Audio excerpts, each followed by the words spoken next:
What's going on, y'all? What y'all do today? What y'all do today? What y'all been up to in the last couple of hours? Oh, I feel like this is the old school reading rainbow. I know some of y'all won't get these references. I see Will, I see Lauren, I see Kelly, I see Bradley, I see Lauren again. I see Jason, I see Wayne, I see Jocelyn, I see Baxley, I see Kevin, I see Kelly. Oh, are y'all ready for me? I guess I'm going to have to turn on this camera eventually. Oh my God. Are y'all ready for me to turn on the camera? Are y'all ready for me to turn on this camera? Because once I turn it on, there's no going back. Y'all do realize that. There is no going back once the show starts. Let's get about 75 up on my board. And then the camera comes on. Okay. Are y'all getting ready? Are y'all getting ready? 5, 4, 3, 2, 1. Ah! Oh my God! Chomp, chomp, chomp, chomp. Oh, gator bait. Oh my God. Oh, shout out. Mark, what's going on? Will, what's going on? Everybody, welcome, welcome, welcome. Aston, of course it still fits. Oh, and I need to lose about 40 pounds. Oh, no more bubble talk. The bubble talk is absolutely ridiculous. I told y'all the bubble talk was ridiculous from the beginning. I did. Wait a minute, Aston. You say your cousin coaching? That text went past me too fast. Silver Creek Ladies, I think it shot by. Tequila time on Wayne. Boy, Duke had to deal with a whole deck of cards. Oh, not Jocelyn.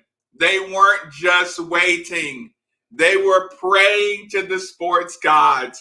They were sacrificing to the sports gods. Jeffrey, are you talking about my cousin? And Cameron Maven just got on the Cubs roster or non-guaranteed roster. Okay, they won Indiana State Championship. Okay, I'm gonna revisit that one. 3 in a row over Duke and the refs, Chuck. Oh my God! Oh my God! Please comment, y'all. Comment on how proud you are. Oh, wait. Hope. Thank you so much, Toya. Thank you. Toya, when I saw your video and I saw the jersey, I said, Toya, this is for you. Oh my God, please give your compliments. Tell me how you see Jalen Withers growing. Tell me how you're proud of Coach Mack making this team determined. You could tell no matter how bad or how bad of a play or how bad things were going, you could see determination on the players' faces. Talk about that. Appreciate that. Please give them their credit. The Radford Warrior. No, he is no longer the Radford Warrior. He is the Louisville Cardinal. Steve's babies are growing up. And thank you for supporting the channel, people. Thank you so much. Everybody who supports it. I appreciate that so much. Withers is growing up, play by play. I mean, he still loses his balance sometimes, but he is working on it. He is getting better play by play. But that's why the last 72 hours on the show, after I went back and reviewed, I saw like a lot of things he was doing right, even when he didn't get good results on it. So that's why we did the stock up, stock down. I put all my stock behind Jalen Withers. Carleek is legendary. Jocelyn, Hurt did go for 38, so he still might get snubbed just because they don't want to give it to a transfer like that. His defensive scheme, but oh, it looks so good. Wait, you posted Fairweather Friends page. Fake gets my right. They played hard. They played tough. Sam is improving every game. Thank you, Brent. Who's the double machine? Andy Streamer's waiting for us to lose. Oh my God. Could you imagine James watching this game? Oh my God. Well, only in camera can a player complain about getting overturned. Jalen grew up tonight, though. I shed a tear. Listen, and the and one, Will, you're absolutely right. And thank you for supporting the channel, by the way. It was great. It was great. Louis. Louis, you know it's right here. We were dunking the ball, Mr. Kevligor. Oh, goodness gracious. Coach Mack is learning as well. Yes. They want an instant Hall of Famer everywhere. The dunks, though. Kendra, a lot of bright spots. Sam is really growing, impressed him. Carleek has a super dog in him. And all those guys are babies. That was a desperate Duke team, y'all. Do y'all know that was a desperate Duke team? Cola, where you been? 3-1 against Duke. And the Duke one we lost was like unbelievably fluky. That was like the biggest fluke. And y'all see, y'all be acting like these dudes just because they're 6 foot, they can't dunk the ball like really, really easy. And Carleek knew I'm not leaving college without getting at least one dunk in Cameron Indoor. Carleek knew. He knew he had to get that dunk. You just want that for your resume, y'all.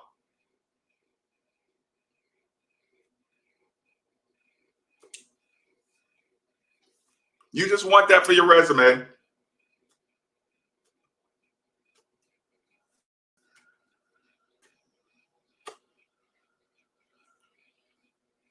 I won't tell you why I'm being quiet for a second, but I'm sure you can imagine.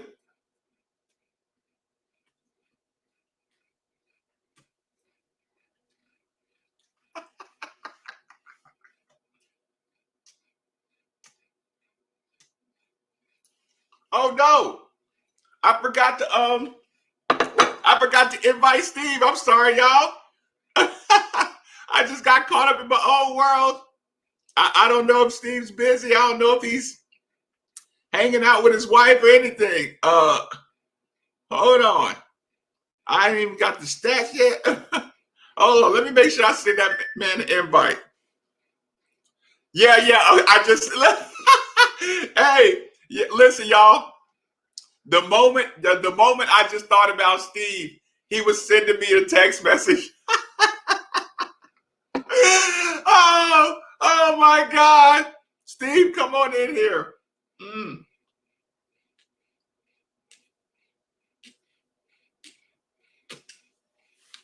Let's get this thing lit up real good. Let me check this. Okay, I did send it. Hold on, let me let him know it's sent. Hold on. Let me let him know it's sent. Make sure the right one went there.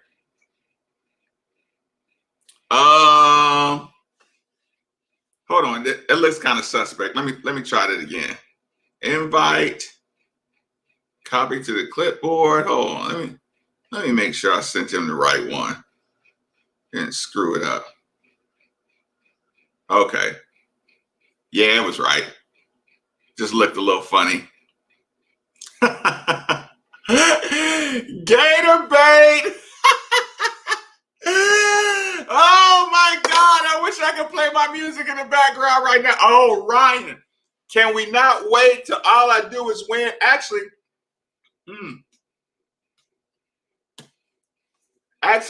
not just all I do is win. I'm actually gonna make sure I give Gary, what we have to pull out the OG original out here. Oh my God, because I was gonna have so much fun tonight. Listen, I even told Steve, I said I wasn't gonna be, they came so ready to play that I wasn't gonna be mad about the result regardless. UK loses, IU loses, UL sweeps, Duke and Silver Creek are defending boys champions, and now the girls champions. Perfect. Quinn is a killer. Listen, Quinn did his thing. Listen, Quinn saw that. Quinn heard about that kid transferring. Oh, Matt Cross. Quinn was like, hold on, y'all, slow down on this Matt Cross Quinn comparison.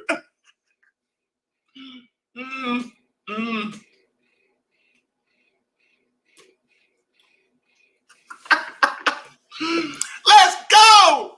Let's go. Corey, I am not, listen, look, I'm going to have to go back and review. I'm going to have to go back and look at the tapes before I do the grading. Phil Baker, what you up to, Phil? Hold on, let me make sure this is right. Hold on 1 second. We just gotta make sure we got it all right. He might be checking it out right now.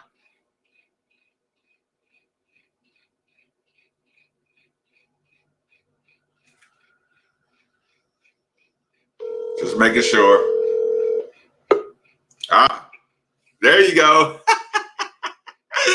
Uh-oh, y'all. Listen, y'all thought I was having a good time? Well, double trouble's in the building. Rubbish, what's going on?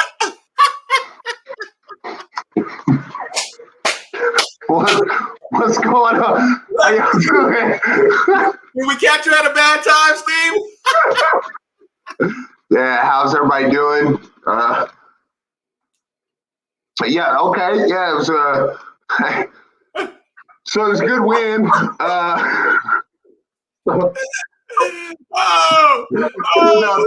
It's nothing. It's just my notes. I don't do drugs.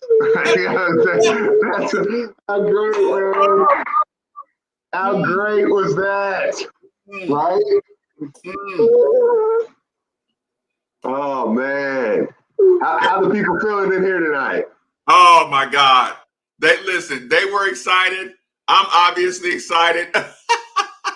Man. And that's just the best. Oh, listen, those of you who didn't hear Rummage, please do the macro on how good that felt.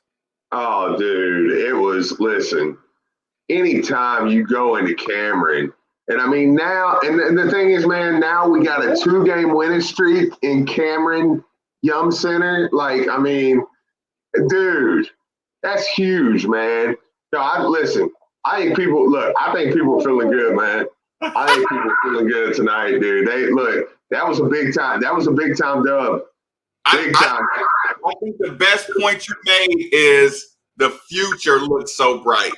Oh, dude. You look down that roster, you're like, Jalen's got 4 more years. JJ's got 4 more years. Dre's got 4 more years. You know what I mean? Like the list on that, the young mean, that team's so young, it's ridiculous, man. I mean, yeah, it's just that's why I say when people are like, well, yeah, but this team can't win a championship, so who cares? I'm like, well, first off, the NCAA tournament, there ain't a team in there that can't win it, okay? I'm just saying, like, watch out on that. But the other thing is, it's like, dude, yeah, but Louisville fans are pumped because you see the core of this team, man, and then what you're gonna add next year, like, please. And I'm glad you put a stop to even letting people try to talk about next year. Oh, no? Yeah. Look, we'll make a quick point about it, but yeah, don't even get lost down that road. Yeah, like I'm not talking about who can replace Carleek and this and that, like, because the thing is I'm like, somebody asked, like, can L. Ellis replace Carleek? And I'm like, hold up. I mean, I know that you, for one, put some respect on Carleek. Like, let's not already, replace him because he's a stud. You don't just replace player of the year point guards like it ain't nothing anyway. No, but you know how you do replace them? You replace them with the fact that now JJ Traynor is going to be able to step up and play at the small forward and more of a position that he's going to be excelling at, which, by the way, I think I saw Mama in here too. I thought I saw JJ in here. Hang on. Did I see Mama JJ in here? Look, maybe. Look, it was going so fast, Steve, I couldn't even catch up. Right. But regardless, man, like, I mean, that kid stepped up big, dude. I mean, he stepped up big and made plays. Like, that first play, he kind of got bullied a little bit, and then it was like, from that point on, it was like, no. I mean, he was big time, man. Like, I mean, dudes are playing their roles, man. Did Coach K go physical again? Oh, yeah, Coach K was like, hey, Coach K said that was the toughest loss of the year. Like, that's just, look, they kicked their butt. I did hear him say that because they've been playing so well. Yeah, he was like, man, we've been playing great. They come in, kick the crap out of us in the first half, and then we just look. He might as well just say, "What y'all want me to do? I can't beat them. All right, I don't know what to tell you. I tried that same little press thing; it didn't work. I don't know what to do." He thought that was going to Zion press, didn't he? Hey, it almost did. So yeah, they played around, but still, yeah. Listen, they got away with so much pushing though. Like when David dunks that ball, he gets pushed in the back. Like they were. Yeah. You see when Carly got that dunk when they pushed Sam almost into Carly. Oh yeah. They weren't calling that. No, the rest were trash, dude. They were trash. Yeah, it was. But that 6-point thing, just I was like, we're gonna beat the Fix tonight. We're literally gonna beat the Fix. Yeah. Hey, I said it on the show too, man. Look, I'll take it back, man. Sam's a starter, dude. Oh, listen. When I saw it early, you know what I was thinking, Steve? In the first couple minutes of the game, I said they started Sam because Duke has been going high-low a lot and doing the big lineup stuff. Sam can switch better than DeAndre because Sam's longer. You know what I'm saying? Taller, longer. So he did that for defensive purposes, so he could switch everybody on when Matthew Hurt was down on the block, like Sam could is long enough to be right on him. I mean, it works, man. Yeah. I mean, he definitely, man. Like I said, I went. I went Dre. I thought Dre, was like, but it was like one of the things, and this is what I said on the show. I'm like, Sam earned it. Dre didn't lose it. Sam just earned it. I mean, it was good. It was a good move. Yeah, totally. Okay, yeah, I thought so. I thought I saw her name pop up in there a minute ago. She should be proud tonight, man. Look, I mean, he did his thing, man. Like, I mean, and the thing is, he played his role. Like, hey, he's going to be a stud. That's why I like this team so much, man. Like, look, he's going to have his moment over the next year or two to be a stud before he gets out of here. And coaches letting him go in the game, and something's good happening. Something is good happening because he's attacking. Listen, he pump fakes. He doesn't go for it. He pivots, pump fakes, gets it up on the glass. Yeah, just Yeah, you can't fail if you're being aggressive like that. No. I mean, he makes somebody make a play. You know, if he loses, it's because somebody made a play. So, I mean, yeah, Quinn did his thing. Yes. Listen, again. Oh, Carly. Listen. Quinn gets to the free throw line. Quinn steps up. Bam. Knocks it down. I sat in my chair, right? I was like, that's what we do. And and look, Elijah's like, he looked at me, he goes, yeah, Louisville be hitting free throws. And I'm like, it's the wrong weed, son. No, say you got to teach him to have. I'm like, no, son. Hey, we be hitting free throws. Hey, give me my. You listen. You have to tell him he's racially obligated to be a good free throw shooter. So yeah, he's a little bit off from that. But yeah, man, it was huge. I mean, it was a huge win, dude. It was a huge win. Look, and there is nothing anybody can do to tear that down. I mean, Louisville's clearly in the tournament now, man. And I mean, Baylor got beat tonight. Like, so don't give me that bull crap. Like, Reggie, did she like that? Man, I was just so hyped. Come off those games, man. I broke I cracked my screen protector and everything tonight, man. It was a tough one. Yeah, what's up? I just threw my phone when we left Matthew Hurt open to take the lead. And I got be late. Yeah, so like I don't know if you can see it here, but it's like you can't really tell, but it's like if you could see it, it's like spider webbed all through there. But yeah, so. Look, and Reggie, this is just the opening sip tradition. Look, trust me, Reggie. In about 5, actually, I'm gonna do it while Steve can keep everybody occupied for a second. Steve? Oh yeah, go ahead, man. I'm about to. Yeah, I got a few more minutes. I'm gonna get off here. Me and the wife are gonna watch a movie tonight, and I'm gonna eat a Blizzard. Look, I've been eating good, but I'm gonna eat a Blizzard. I don't even care. So I told her, I said, she went out. She took Elijah back to his mama's, and I was like, as I was doing the post-game show, she said, what do you want to eat? I said, I don't care, anything, we want. I was like, you go win at Cameron? Yeah, hey, look, give me anything, I don't care. I want something good, though. I mean, dude, man, look, tonight's a celebration night, though, man. Like I said, tonight, you 1,000% know your name is getting called in a couple Sundays. Like 1,000%. Nothing's going to change that. Your name's getting called on Selection Sunday, and like, I mean, that's huge, man. Like, come on, dude. Like, you know, if somebody wants to say, well, let's see, they're gonna be. Well, you know what? Hey, I know what seed we're gonna be. It's gonna be a hell of a lot better than what Kentucky seeded. So, you know what I'm saying? Senior night, Steve. Oh yeah, no, it was a beautiful day. Yeah, you get that loss, man. Then you beat Duke. It's just perfect.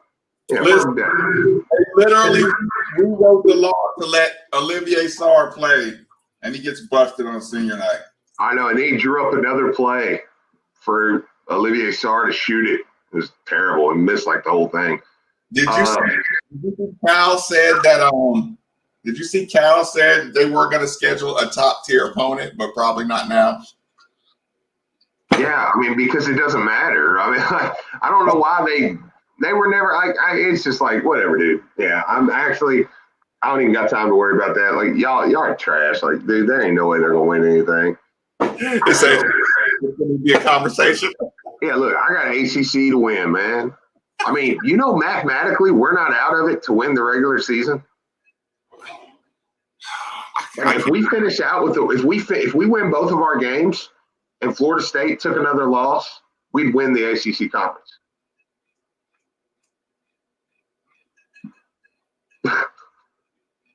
And that's what I said. Hey, I pulled it right back on them tonight. I'm like, hey, y'all always said it. I mean, when they lose, I mean, that's the conversation tonight.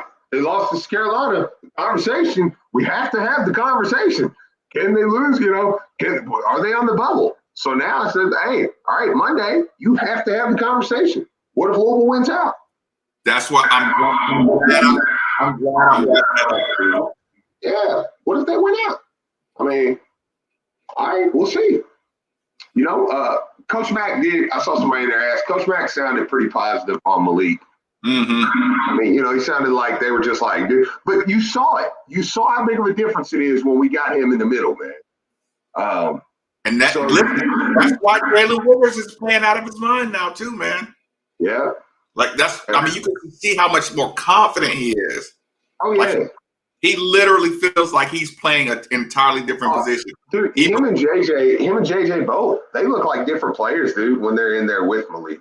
I mean, even the look on my opponent's face when Malik buries that three-pointer, like you got to go, Steve, when you go back and just listen to the commentary, right? Yeah. Listen to the commentary. That's the kind of stuff that drives me crazy because, listen to the way they go, oh my God, like when Malik, like the whole time they see David Johnson go to the basket, he's like, oh, wow, just, when David goes and dunks that ball going baseline, he's like, these dudes are crazy. Like, we don't realize how talented this team is because we're in the echo chamber of hating. Right. But these commentators, they're like, y'all, this team, look, when Carlik blows around somebody and gets a bucket, he's like, y'all told y'all, you know what I'm saying? Like, he's literally saying it to his other partner, like, I told you he's the truth. I told you. I know, man. And when Sam snatches a couple boards and they're like, man, like, y'all do realize that kid almost had 20 and 20 about 2 or 3 games ago. Pause. And then Quinn delivers late too. Oh, I know. Look, and now there's a legend behind it because Max told a story. Yeah. Yeah, and again, we're gonna have a blast criticizing all these little things later on, but you could tell, Steve, again, I gotta repeat it, you could tell they were there to win a game. Oh yeah, dude. Hey, listen. Imagine your voice being on record. Imagine your voice being on record within the last 7 days saying we should fire Chris Mack. How big of a jackass do you feel like right now? Imagine there being tweets where you legitimately were like, this guy sucks. Like, oh yeah, well, don't be celebrating tonight then. Hey, like, sit back, chill out. If you put it on tweet, if you tweeted it, go back and find that tweet, and you better delete it before I screenshot it. Yeah, that's funny. Because I would totally go track that thing back down. Oh yeah, no, 100%. So yeah, man, no, they getting it done, man. All the Mac haters like, yeah, listen, they might be in here somewhere. Okay, final thoughts before you get out of here and go make your movie. Oh my gosh, man! I don't know if we're gonna. Yeah, we might do that too. Like, I didn't know if you heard me or not. Yeah, I was like, all right, yeah. No, man. Final thoughts. It's huge, man. You sweep Duke. You know what I'm saying? You beat Kentucky, sweep Duke. Like, what a year, man. You swept a desperate Duke that was getting all the calls. You had Malik for a half, Steve. David Johnson fouled out. Jalen Withers fouled out. Yeah. Carlik Jones, your grad transfer, had 24, 5, 4, and like 2 steals. Oh man, dude. It was everything you want to hear, man, or everything you wanted to see, and that's what I say, man, this season, it's been a good season, man. It's been a good season. You're 13-5, and people are treating it like we've had some kind of like mediocre year. 13-5, man. What are you talking about? Games you actually played. Listen, this somebody said this before you came in here. what were the level of prayers that the sports gods heard from the Kentucky fans? That we I lose don't know, this man. I don't even think they I don't even think they believe in God anymore at this point. they're like Kentucky fans are like, there is no God. I don't believe him. Like this. He was 6 for 8, 1 for 8, 9 for 18, 6 boards, 4 assists. He had 25, 4, and 6 with 2 steals. He played 44 minutes, Steve. God, man. And he didn't look tired at all. 44 minutes, man. I mean, he just had such a nice pace the whole time. Sam played 42 minutes, man. It's like, yeah, I heard all that. Yeah, I hear he had somebody 0 turnovers, and that's a good call. Carleek had 0 turnovers. That's I see a few people in here starting to say, yeah. Had the ball the whole game, man. 0 turnovers. 14 and 12 for Sam. He needs his props, man. Dude. Golly. That's crazy, man. I mean, that's a heck of a game, dude. That's why I say Hurt might be I mean, the 38 points was big, but he didn't put Carleek away in that Player of the Year race, man. I wouldn't be shocked if they give him co-Player of the Years. It got to be, right? Yeah. I wouldn't be shocked, man, because, I mean, Hurt, I mean, he makes me mad during the games, but, I mean, he's crazy, man. I mean, he hits. He can play. I mean, if he's open, you're just like, 3. You know what I mean? Like, it's like, yeah, no question asked. The only way I think Hurt would get it over Carleek is the fact that if they don't think Carleek has the big NBA upside, and the ACC likes to put, the NBA upside guy up. So, so you can say, oh, he was ACC guy. Now he's or whatever. So, but I mean, is Hurt NBA guy? He probably gets a better look than Carleek. Probably. That's fair. Just like, with the way Doncic and all them guys are playing, you know what I'm saying? Kind of the European slowed down look, but effective. Like, it's about 10 guys right now that kind of got Hurts type of game. Yeah. And they're killing it. So, they're probably going to compare him to Luka or somebody else, something like that. You know what I mean? Not in particular, but. That's true. Yeah. All right, man. It was fun. All right, get out here. I'll still probably be texting you, so don't answer the phone if you're busy. Fair enough, man. Fair enough. All right, man. I'll talk to y'all later. Laters. Okay, so where do we start, y'all? Y'all got to tell me, do we do stats? We can do stats. We can do Coach Mac press conference. We can do Coach Cal. We can go UK post-game show. We can do anything. Let me know in the comment section right now. UK James Treble post-game. We can listen to a little Coach Mac if you want. Y'all tell me. Look, we can do shots. we can do we can go to Twitter and type in hashtag BBN and see how much funny stuff comes up. If y'all didn't know, I like to do that on my spare time.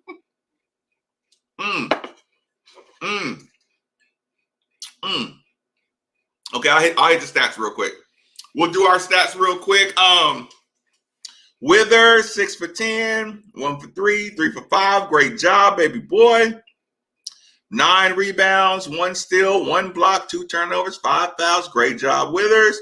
Sam Williamson, 5 for 7, 4 for 4 free throws, 10, 12 rebounds, 3 assists, 14 points. Golly. Malik, 19 minutes, 1 for 2, 5 rebounds, 1 steal, 2 turnovers, 5 points. David Johnson, 4 for 11, 0 for 3, 1 for 2 free throws. Yeah, I remember that one. David Johnson, what do you have? 2 rebounds, 3 assists, 1 steal, 5 turnovers. Coach was pissed about that. 9 points. Carlik Jones, 44 minutes, 9 for 18, 1-1, 6 for 8. 6 rebounds, 4 assists, 2 steals, 3,025 points. Damn, JJ gives me 9. He goes at his man, 2 for 4. Offense, defensive rebound, a foul. Go ahead and get you some more shots up, young fella. Sislinski, 1 for 1, 1 for 1 from 3. Free throws, like Steve said, that's what they do. 2 assists. Golly, y'all, great team effort. DeAndre, 1 for 7. Stay aggressive, 28 minutes. Good job. He only got 1 rebound. Played great defense, 2 turnovers, 2 fouls. I can't. There's nothing I can get mad at on anybody. Let's see. Let's hit this. Let's get the Duke line. Okay, we'll do the Duke line real quick. 5, 4, 3, 2, 1. I just want to go to Matthew Hurts, number 15 for 21. God, that's a great percentage. 5 for 6 from the free throws. He had Matthew Hurts has 7 rebounds, no assists, 1 steal, 5 fouls, 37 points. That's big time, man. That's still, but I don't know, man. You look at his numbers compared to Malik. Malik stuffed the stats, man. Let me see. Does anything stand out more than 13, 8, 8, 1? Not a lot stands out to me. Not a lot jumps out on the screen. Free throws. They didn't shoot as many free throws as I thought they did. Their 3-point percentage, 19, 4 for 21. Ouch. That's good defense, y'all. No, man. Oh man, we did our thing.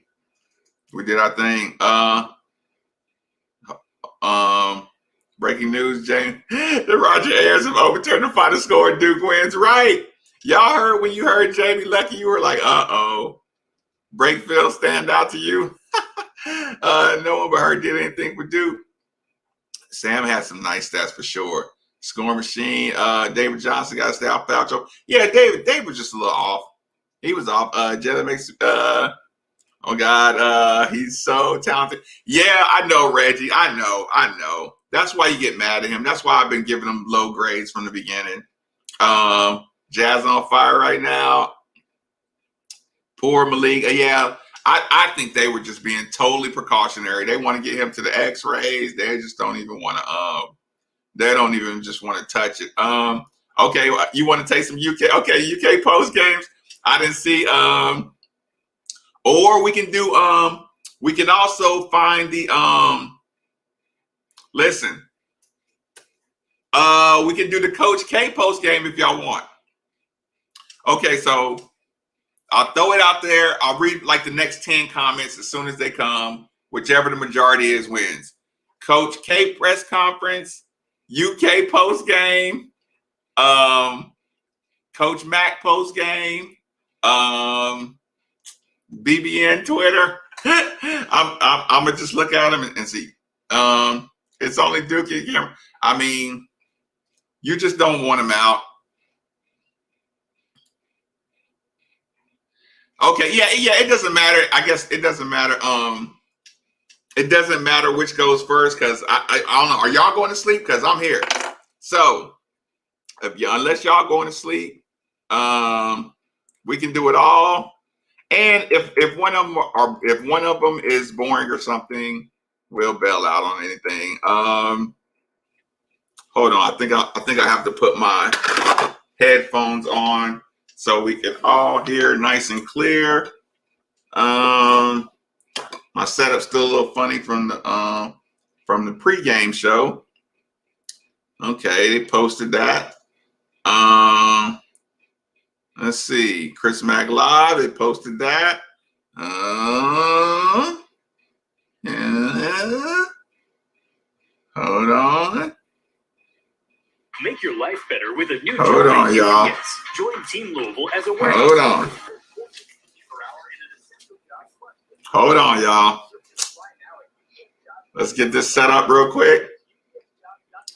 Share. Hold on. Definitely want to share the audio.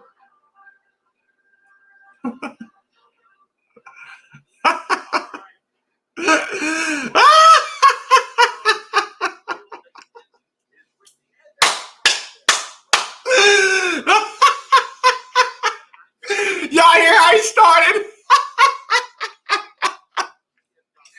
Do I need to turn up the volume or down? Just let me know.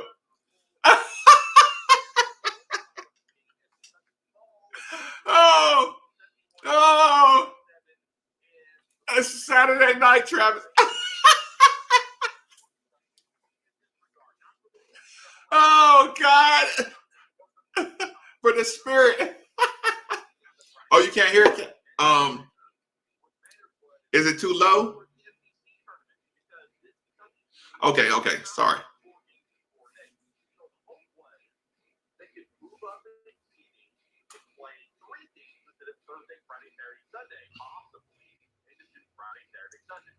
I think that's as high as it'll go.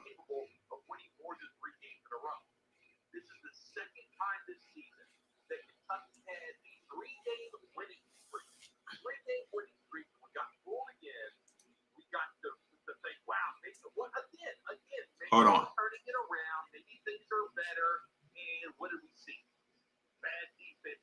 No audio? Hold on. Okay, hold on. Let's pause it. Sorry. Make your life better. Hold on. I was listening to the wrong one. Okay, I had the wrong one playing. I'm sorry. This should be what's playing. With a new job at UPS. Join Team Louisville as a warehouse Can worker. y'all hear that? $14.50 per hour in an essential Let job. me know if y'all can hear it. Money for college. Search and apply now at upsjobs.com/Louisville. That's upsjobs.com/Louisville. Okay.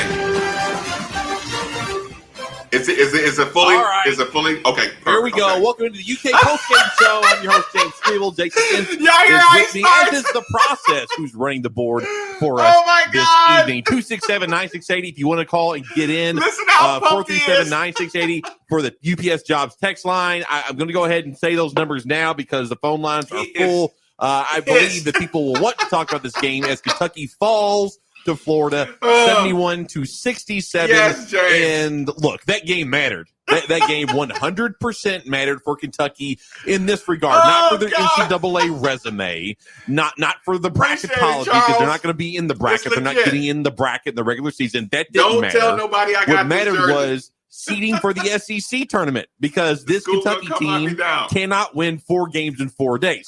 So the hope was they can move up in seeding and play 3 games instead of Thursday, Friday, Saturday, Sunday, possibly, and just do Friday, Saturday, Sunday. Because this team is not capable of winning more than 3 games in a row. This is the second time this season that Kentucky had a 3-game winning streak. 3-game winning streak, and we got fooled again. We got to think, wow, maybe we're turning it around. Maybe things are better. And what did we see? Bad defense, getting beat off the dribble, scoring droughts. Didn't I tell y'all? I said, support their dreams. Support their fantasies, y'all. Support their dreams. Because when they crash like this, that's why I said, don't argue with them. Let them say they're going to get on the run. They're going to finish out the season and watch them get just gator chopped up. Turnovers. Bad guard play, specifically in the point guard. Look, I'll give Davion Mintz all the credit in the world. I'm not going to hate on the guy. Scored 21 points, 7 of 14 from the field, 5 of 5 from the free throw line, 2 of 9 from the three-point line. He's all the offense Kentucky has most games. Most games he's it. So I'm not going to crush Davion Mintz. He's doing everything he could do. He's carrying this team right now through this, what was a 3-game winning streak. He's been the best player Kentucky's had down this stretch in late in the SEC. But make no mistake, this game mattered because you had Ole Miss lose to Vanderbilt earlier today. You had Tennessee lose to Auburn earlier today. That would drop both of those guys or both of those teams down. NTL. You're playing Florida, another team ahead of you that you can make some ground up on because they're not too far ahead of Kentucky in the SEC. You beat them. All of a sudden, you're in a position where you have 2 games left against Ole Miss and South Carolina where you can actually make some moves if teams around you continue to lose. And Kentucky failed to capitalize on it. Allen. Failed to capitalize. Why? Go ahead. Why did they fail to capitalize? Well, the first half had an 8-point lead. You're feeling pretty good. Shots are falling. Isaiah Jackson gets 2 fouls. He gets pulled out. So defensively, Kentucky's hurt there. Offensively, Mike White threw a zone. Davion Mintz, as much as he can do, and Devin Askew cannot penetrate that zone. They can't break the zone down, get in the middle, and create for other players. Don't y'all got to walk on campus or something? I hope now that we can stop pretending that this team's going to make it to March. They're just not. And I'm not trying to be mean. I'm not trying to be negative. I'm just trying to be realistic. It's not going to happen. We can enjoy these last 2 games, and then we'll see what happens in the SEC tournament. I just don't have the confidence this team has what it takes, especially at the guard position. He has zero They're confidence. just not good enough. And Isaiah Jackson, as good as he is, as great as he is, he's going to be an NBA first-round draft pick. He cannot stay on the floor. That's a fact. He can't, even in this winning streak where he's like put up double after double, he misses too much time. He's too good for Kentucky to be on the bench for that long period of time. It just can't happen. This team has too many flaws. They don't have enough. They just don't have enough. Appreciate it, Brad. And you have guys like Davion Mintz who have gotten better. Isaiah Jackson has gotten better. Jacob Toppin has gotten better. All right, Cal's already up. Process is telling me. All right, so Cal Perry's up. We'll get the call as soon as Cal's done. Johnny, I will start with you. Oh, God. Cal, obviously you all started really well offensively, scored a bunch of points, were playing really fast. What did Florida do to change that, or was it something that went wrong on your end? We couldn't get – they did their little press, and I could not – Their little press. I couldn't get anybody to drive to the middle of the court, which is what we've always done to that, or get our point guard to get a screen and then create something for somebody. So we end up using 15 seconds. And then it was what it was. At that point, it was like, guys, they're slow. They spread the court. We should be playing faster. But guys got tentative, and we had some bad play, individual bad play today, and that happens. They're not machines. They're not robots. We had a couple guys play one of their worst games, no energy, and you know, we still had our chance to win. We leave their best 3-point shooter. Just, you know, what are we doing? Why would you do that? And I don't have an answer. You know, we got to get ready for a flipped around game. We got to practice tomorrow. I'll watch the tape, but I would imagine if Mississippi watches this, they play zone anyway. They'll probably play 40 minutes of zone. Oh my we God! Looked out of whack. Woodrow, no thank you cuts. for supporting the channel. Thank you. You guys that have listened to me, historically, when a team plays zone, I like it because you have to pass the ball. They're in a zone. We didn't pass it again. Whoever caught it held it. I'm making the play. Okay. Now you're going against big time roadkill. The ball moves. It's posted.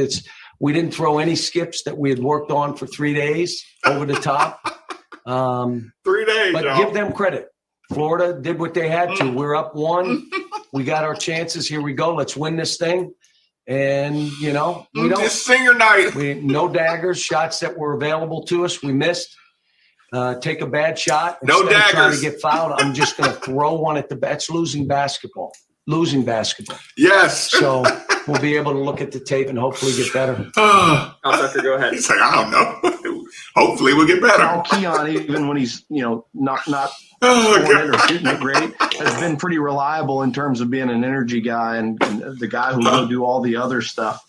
How surprising was today from Keon? Really surprising. I have no idea. I mean, he lost 1 ball and then did Gary! not sprint back and let them dunk. You the ball. are elite, and the sir. guy was 3 steps You are behind truly him when they elite. both took off. I'm going to put up the graphic but of I'm Gary gonna say right this. on the top. I love him. He's You played great for us. got to They're retire not now. machines and they're not robots. He wasn't very good today. Gary's feeling good. Let's see if he's next game, if he comes back and he's better next game. I'm going to get a new Johnny, I'll come microphone. right back to you. so you can Now, hear. did you consider adding a game this last week when you realized Texas A&M wasn't going to be played? And, Yes. And will you add a non-conference game moving forward just not to get that made up, or is it just going to be these last two? It's probably not now. Hold on. You're adding a game this last I want week y'all to hear when this again. He's played great for us. Listen to this They're question. not machines and they're And not listen to robots. this answer, He wasn't y'all. very good today. But let's see if he's next game, if he comes back and he's better Listen next to game. the question and answer. John, he'll come right back to you. Cal, did you consider adding a game this last week when you realized Texas A&M wasn't going to be played? And, Yes. And will you add a non-conference game moving forward since you're not going to get that made up, or is it just going to be these last two? It's probably not now. But we had a top team, a top-ranked team that we had discussed that thinking about playing Thursday. And we had another team But that you we gonna had play discussed Louisville playing again? on Thursday. But you know what? Let us just build some confidence.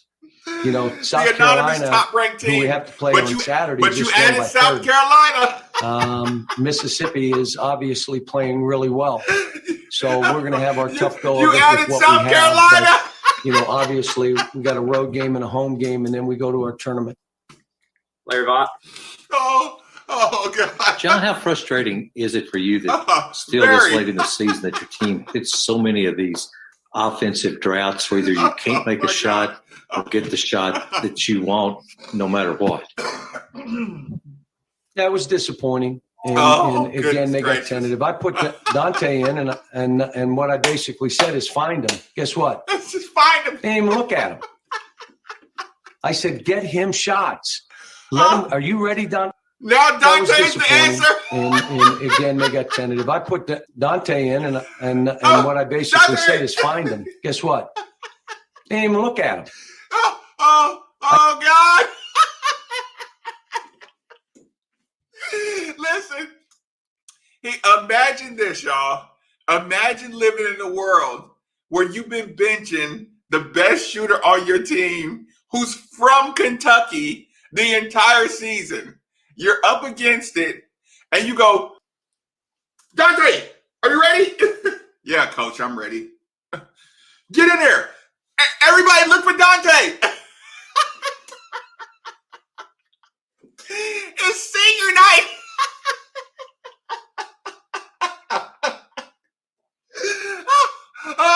Oh, God. I could not. I couldn't make this up if I tried. I said, get him shots. Oh, Let him. God. Are you ready, Don? Yes. That was disappointing. And again, they got tentative. I put Dante in, and what I basically said is find him. Guess what? Oh, jeez. Didn't even look at him. Oh, my God. I said, get him shots. Let him. Are you ready, Don? Yes. They didn't. I'm getting mine. I don't know what it was. Oh, God. But we were not connected today like we've been. And me saying that, like as bad as I thought we played in the Step. first half, we're up one. Step. Then all of a sudden, we Step. couldn't get anything, and we're up one with three. I mean, it shows you that we can Oh, do this God. and not play well and still do this. Oh. But somebody's going to have to make a dagger, a shot, a play, a block. How about BJ's rebound under the goal? Dante. It's the one bucket game. You don't come up with that. You let him jerk it out of your hand, then we lose the game.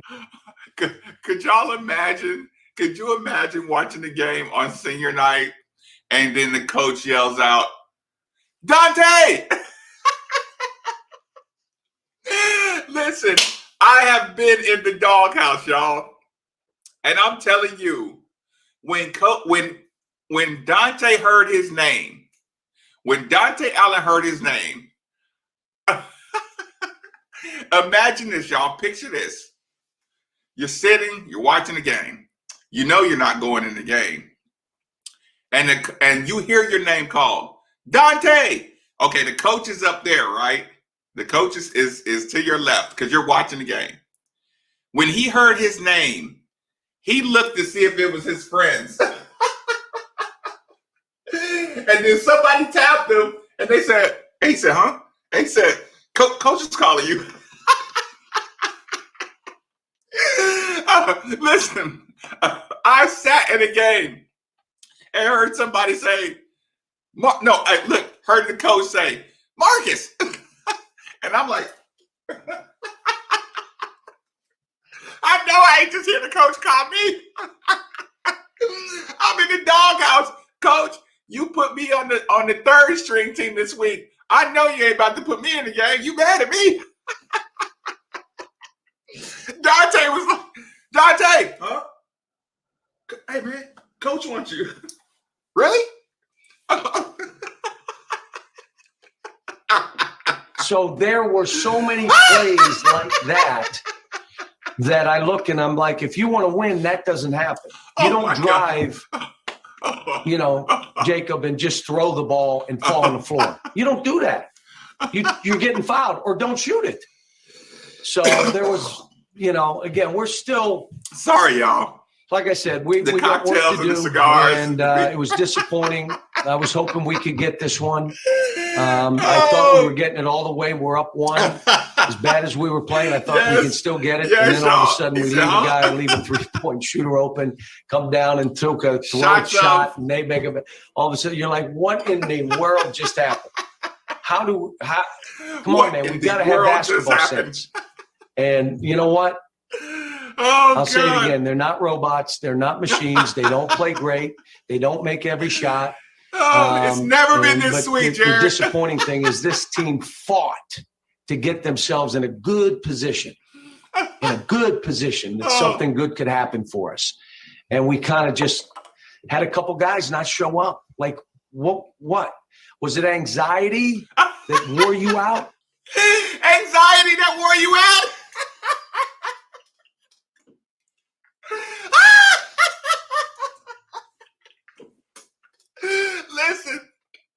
Listen, I'm not going to say this is some big conspiracy, but all of a sudden, Kansas is getting it together, Carolina's getting it together, Duke's getting it together. They're trying to spoon feed us blue bloods to the NCAA tournament. Do you know that it's somewhere somebody at the head of the table is looking at Kentucky saying, y'all still can't win? Look, we sent Jamie Lucky to help Duke beat Louisville. We sent TV Teddy to help somebody else. Y'all can't win. We probably sent shows to somebody to come help out Kentucky. Y'all still can't win? What the hell are you doing? We gave you the officiating crew.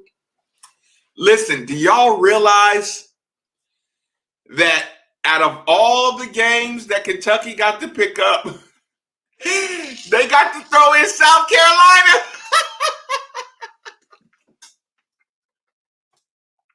Oh, it's just a makeup game.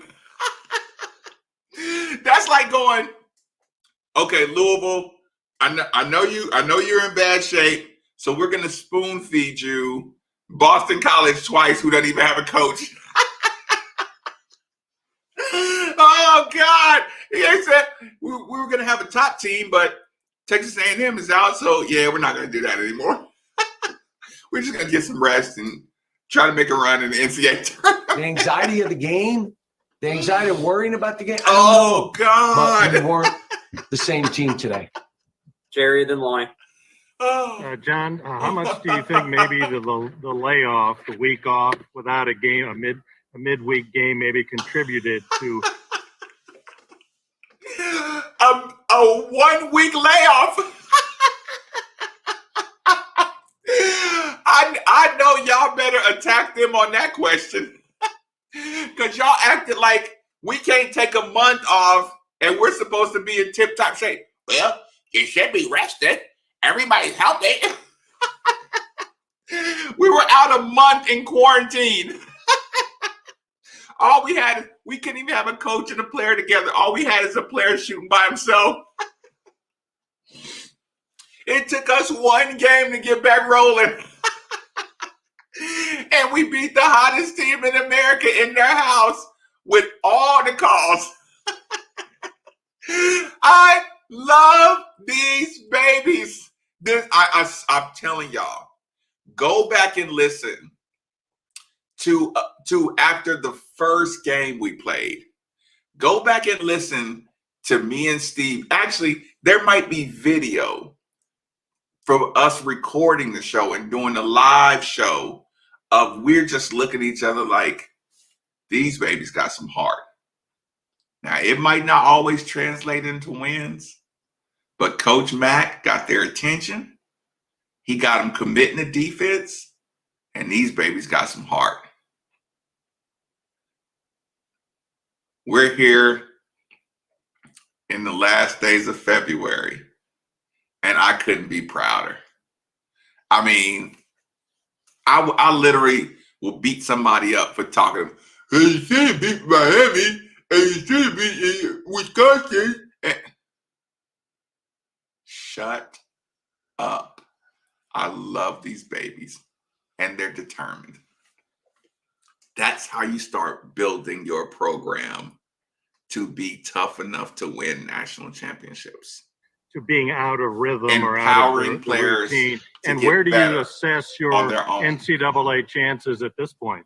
We're worried about Mississippi. I'm not worried about that other stuff. We got to take one. The game, a midweek game, maybe contributed to being out of rhythm or out of the routine. And where do you assess your NCAA chances at this point? We're worried about Mississippi. I'm not worried about that other stuff. We got to take one game and let's try to get better. It wasn't. It was their zone, was that such a 3-2 sarcastic zone, question. and that zone press that got us out of sync. It wasn't taking a couple days off. I mean, I don't believe that. I believe that we had 3 great days of practice. We had a great shoot around this morning. My God. They went zone. We got confused. You know, we don't have that guy out there that takes the ball and says, I'm going to make this stuff happen. Whoever suggested that we go to the UK post game, here's to you. What a great suggestion.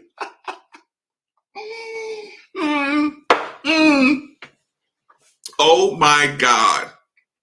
And when This your is the point best. is a little bit shaky, This is just the because best of how show. they're playing, then the rest of us are shaky. Oh, You know, we've had that guy that would That just guy, go get a basket or Anthony go create Davis. something or go get a lob or go. We're not having that just right go now. go get a But I say lob. it again, when you're playing against the zone, normally teams pass. Oh, You were like pass, hold, pass, bounce, point, come and screen. I mean, it was, you know, oh. when we ran it up the court, we weren't bad. When we got in the half court, we held the ball. Lonnie, go ahead. Yeah, John, Oh. I'm you've not already gonna talked say to your zone name press then. about the zone and But zone thank press, you. but that got you out of sync. Okay, However, thank you so much. You got And I'm sorry if I double-digit screwed something up. turnovers for the first time in a while. Could you explain why that might have happened today? Probably because we got back to, I'm going to make my thing. I need to hear that one more time. Sorry. Lonnie, go ahead. Yeah, John, you've already talked to zone press about the zone and zone press, but that got you out of sync. He sound nervous. However, you got double-digit turnovers for the first time in a while. Could you explain why that might have happened today? Probably because we got back to, I'm going to make my play versus I'm going to make a play for my teammate. We probably reverted a little bit, but they had 6. So, just so y'all know, Coach Cal's answer just now is exactly what I say every single year. This is why I call it KCD, Kentucky Choke Day. Because when you get to the end of the season and you got a bunch of guys who just know they're going pro, do y'all see they got a documentary coming out on Sierra Canyon? Do y'all know that that's where BJ Boston was at last year? There's literally a documentary like they're a rock star high school team.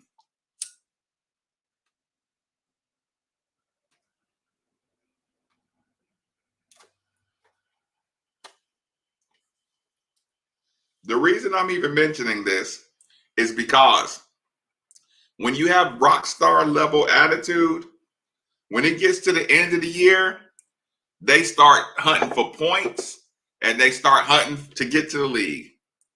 And Cal is 100% correct on this. This is what you do when you don't have a Kenny Payne to reel this stuff in. Kenny Payne would have recognized these attitudes from day one, y'all, and he would have put it to a stop. You don't have a guy to do that now. 16 turnovers. I mean, we had 15, they had 16. I mean, when you look at the numbers, what happened to us, you miss every shot. It's hard to win. And we still had a chance. We were 1 for 11 in the second half from the 3. And I'm going to guess 5 of them were wide open. Oh, God. Missed them all. Yeah, and the only one to make one was Jacob. Dante Allen's on Two the more bench. guys. Daryl, did you have one? I can't tell if I just accidentally hit that or if you put your hand down. Yeah, you hit it. Go ahead, Dan. Yeah, Cal, you were talking about having that point guard that can go make that play. When a team doesn't have that, how do they compensate for that issue? You hope you have another guy that can do it. That can go, you can give it to him, and he can create some offense. And it doesn't, for us, where were we throwing the ball? What were we doing? We were throwing it to the post. Today, our post would not throw that skip pass. The first one that was thrown so high over BJ's head, and no one was on BJ. There was no reason for that.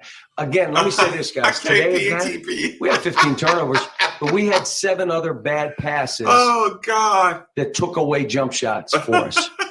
Just threw it by the guy's ankle. Threw it over his head. Threw it outside of his. Why would you do that? There's no one between you and him. Kenny Payne away from UK. And so, again, when you're trusted and believing and you're into your team, those kind of plays don't happen. and we have been so good as of late. And then today, he just went in total preach mode, again, y'all. what was their dagger shot? Man, step back, little 2-pointer. That was a dagger, and he made it. And then he made those last 2 free throws. But that was a dagger. We had ours. We missed them all. So back to the drawing board. Thanks, guys. That's John. Look, somebody was about to ask a question. Those last 2 free throws, but listen, that was a dagger. Listen how it we ends, had y'all. ours. We missed them all. Somebody was answering a question. So back to the drawing board. Thanks, guys. Yes, John Calipari's press conference. Someone sounded very confused. But Did that y'all was hear? a dagger. They had We somebody in ours. the We queue missed to them all. ask a question. So back to the drawing board. Thanks, guys. That's John Calipari's press conference. Someone sounded very confused at the end of that. That's brought to you by Kentucky Office. Had ours. We missed them all. So back to the drawing board. Thanks, guys. That's John Calipari's press conference. Someone sounded very confused at the end of that. What That's brought to you more? by Kentucky Office of. We missed them all. Please. And again, what was their dagger shot? Listen to that guy, whoever it was. Man, step He back. is so little angry and 2-pointer. disappointed. That was a dagger, and he made it. And then Oh. he made those last 2 Oh, free God. throws. But Oh, my that God. was a dagger. We had ours. We missed them all. So back to the drawing board. Thanks, guys. That's John Calipari's press conference. Someone sounded very confused at the end of that. That's brought to you by Kentucky Office of Highway Safety. Drive sober or get pulled over. A couple things real quick. We'll get to the phone line. People are holding patiently. One, Calipari reemphasized my thought. They just don't have anybody to break down a zone. Oh, God. Also, Calipari always said at the we got to perfect have time. basketball sense. That's something that this team has been missing throughout the entire season. Just common sense. And again, that was exemplified by the final shot by Olivier Sarr there, where Devin Askew got stopped because he can't get by anybody, didn't have anywhere else to go. Instead of getting the ball to Mintz or somebody else, he gives it to Sarr, who's covered on 3, takes a bad shot, misses badly, and then that's all. And all she Sarr's wrote. a I mean, senior. that's basically it. All right, let's go ahead and get to the phone lines real quick. Oh, Jason, go ahead quickly because we got full lines here. And I tweeted this out, but this is what we talked about after the last 2 games that Kentucky couldn't continue to win if you had no shows in the second half from BJ Boston, Davion Mintz, and Devin Askew. Tonight, yes, 4 of 13. Yes, 0 for 5 Charles. from downtown, all mints, 10 points, 4 turnovers. UK only got 28 points. Over the last 3 games, those 3 have combined to score 29 points on 8 of 39 shooting after the break. Yes. You cannot not win consistently if your 3 most important players on the perimeter can't figure out how to score, especially when, as you see now, teams are just going to throw a zone at them. Yeah, I mean that's all teams have to do at this point. And why they continue to just vanish in the second. BJ Boston took two shots tonight. In the second he was half. a no-show after halftime, and he had a good start to the game. He started off well, and you think, okay. Which begs the question, why is he not getting the ball in crunch time when he's been your most likely guy to get into the lane and get a basket or get fouled over the last couple games? Because I think Cal's worried about his toughness driving in the lane. Because as he pointed it out, he got a rebound, a very important rebound, just ripped out of his arms late in the game where that rebound could have made a difference. Kentucky was still in striking distance with Florida, and they were like 2 points down, maybe 3-4 points down, something like that, and he just got the ball taken from him. I don't But think if you can't trust Boston. your best player, He's not their best player. No, when you need him. Well, I think that's changed as the season's gone on. All right, let's get to the phone lines here. Joe, you're up first. What's going on? Welcome to the postgame show. Thanks a lot, gentlemen. Well, it's painfully obvious to me that if you play Devin Askew more than 15 minutes a game, you're just asking to get your ass kicked. And it's not the young man. Cal Perry's one putting him out there. For heaven's sakes, if you cut 15 minutes a game from Askew instead of 30 minutes, you give Allen more playing time. You give Toppin more playing time. And it's just painfully obvious. Why does the guy play 30 minutes a game? I mean, you're just asking to get beat. Yeah, I just don't think he has anybody else. I know you said Dante Allen, and that's fine. He hasn't been good in a long time either. And I understand your point. And I was asking myself the same thing. Why can't Dante Allen stay on the floor, at least get you some offense, try to bust that zone with him? And Calipari had probably the lamest excuse I've heard. He says, well, his other teammates won't pass it to him, so he just takes him out and sits him down. It's like, if you want him to get the ball, you tell the team to get him the damn ball. Don't just sit him. That didn't make any sense to me. He said that. I'm like, what the hell? He took him back out because the other players wouldn't pass to him. That's his fault. And again, I'm not saying that Dante Allen's been fantastic in this stretch. He really hasn't. But at the same time, you're not hitting any shots. At least try maybe give him a try. To me, that's not the answer. But that just his answer to that question just it stunned me. It really stunned me. I'll make it quick. Devin Askew should not play more than 15 minutes a game starting the Ole Miss game. No more than 15 minutes. He's the backup point guard only. You get these other guys more minutes who haven't been playing a whole lot, and then the season's over as far as regular season. I don't even care about Ole Miss. I don't care if they get beat by 30 points by both them teams. And they had a chance to have 3 games, 3 days in the SEC tournament. He blew that. He just gave that away today. And I ain't gonna give Florida no damn credit. They ain't that good. They're not really that good. Yeah, they're not that great of a team. Florida's not good. Joe. Yeah, they beat this Florida team by 20 in Gainesville earlier this season. So it's not like this is a team that just has Kentucky's number. I mean, they beat Florida consistently here recently. All right, back to the phone lines. Gary, you're on the show. What's up? Hey, what up, Gary? I can't handle it no more. I cannot handle Devin Askew for another year. Please, Devin, leave, go somewhere. I don't care where. But that's horrible. The worst point guard that John Calipari has ever recruited at Kentucky. He's horrible. He's horrible. Oh, my God. When they lost the game today. It was in that stretch of the first half. They were controlling the game. They were playing good defense. They had a 10-point lead. And they end up going make a run 4 straight times down the floor. Turn the ball over 4 straight times. Yep. 6, I think it was before they hit the reality show. Yes. Hit a couple of threes, and we'll talk about that later. And Isaiah Jackson going out early, I think, too. Sorry to catch off, Gary, but I think Isaiah Jackson going out with foul trouble early in the game changed Kentucky's defense. Right. Before that happened, they had Florida your point guard in the future. Down. We're playing very well. He goes out, boom. And it wasn't just defensive though, because he was also getting some easy lobs. He was getting he was able to get the ball in the middle of that zone. When he went out with 7:30 left to go in the first half, Kentucky didn't score a basket for almost 6 minutes. Yeah. You guys are right. Jackson was going out of the game. If he stays in the game, I think we win that game. I do believe that. I need a DD. How about that? I call this the Calipari As long special. as you can deal with my laugh. How about that play coming out of that timeout, babe? Oh, man. How about that one? Let's wait 20 seconds to call the timeout, then call the timeout and run a play with 10 seconds left. That's called coaching, damn it, coaching. That's what it's called. All right. You can't listen.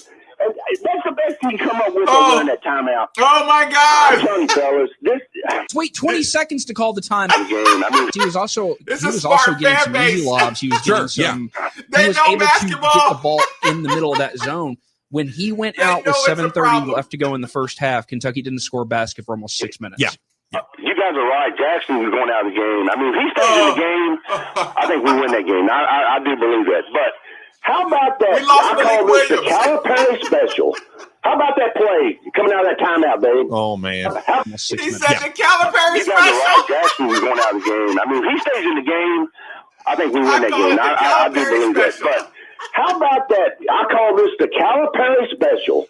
How about that play coming out of that timeout, babe? Oh, man. How about that one?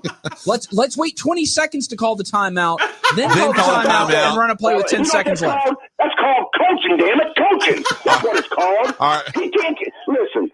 That's the best you can come up with over in that timeout.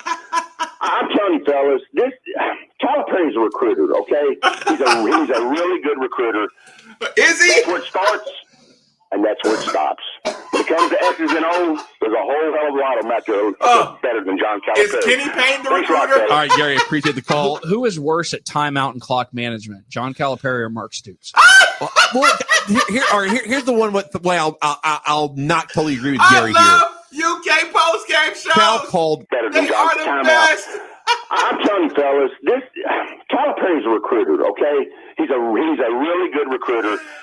That's where it starts. They are going to win an award. When it comes to they're X's and O's, going to win a radio Emmy. They're better than John Calipari. Thanks a lot, fellas. All right, Gary, appreciate the call. Who is worse at timeout and clock management, John Calipari or Mark Stoops? Here's the one with. And that's where when y'all get the radio diary or how, the polls that come out, who do you listen to on the radio?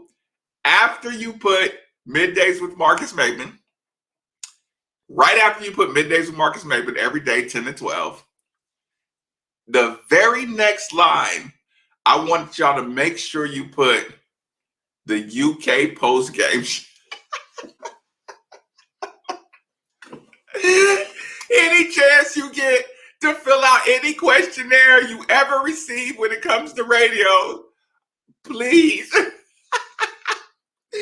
do it for me. Just put the UK post game show. That's your second favorite radio show in all of the land.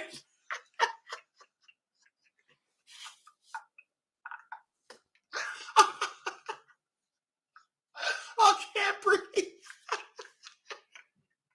Oh my God. Listen to Jason. Stops. When it comes to X's and O's, there's a whole hell of a lot of them out there better than John Calipari. Thanks a lot, fellas. All right, Gary, appreciate the call. Who is worse at timeout and clock management, John Calipari or Mark Stoops? Here's the one with the way I'll not totally agree with Gary here. Cal called whatever play he called. I don't think that was option 1 or option 2. I think SU got stuck. But and he here's didn't my have question. anywhere else to go. Why is the ball in action? Okay, I'm going to try to be serious for like 17 seconds. Will y'all please admit that out of every timeout, when you watch Louisville basketball, we run a good play to get a good shot? You don't like Coach Mack's regular offense and stuff like that, but out of every timeout, from this point forward, please pay attention to how great the play calls are out of stops and timeouts. Beginning of the half, beginning of the game, stops, timeouts. It's always a really good play. We as fans tend to overlook play calling We only concentrate on what we don't like.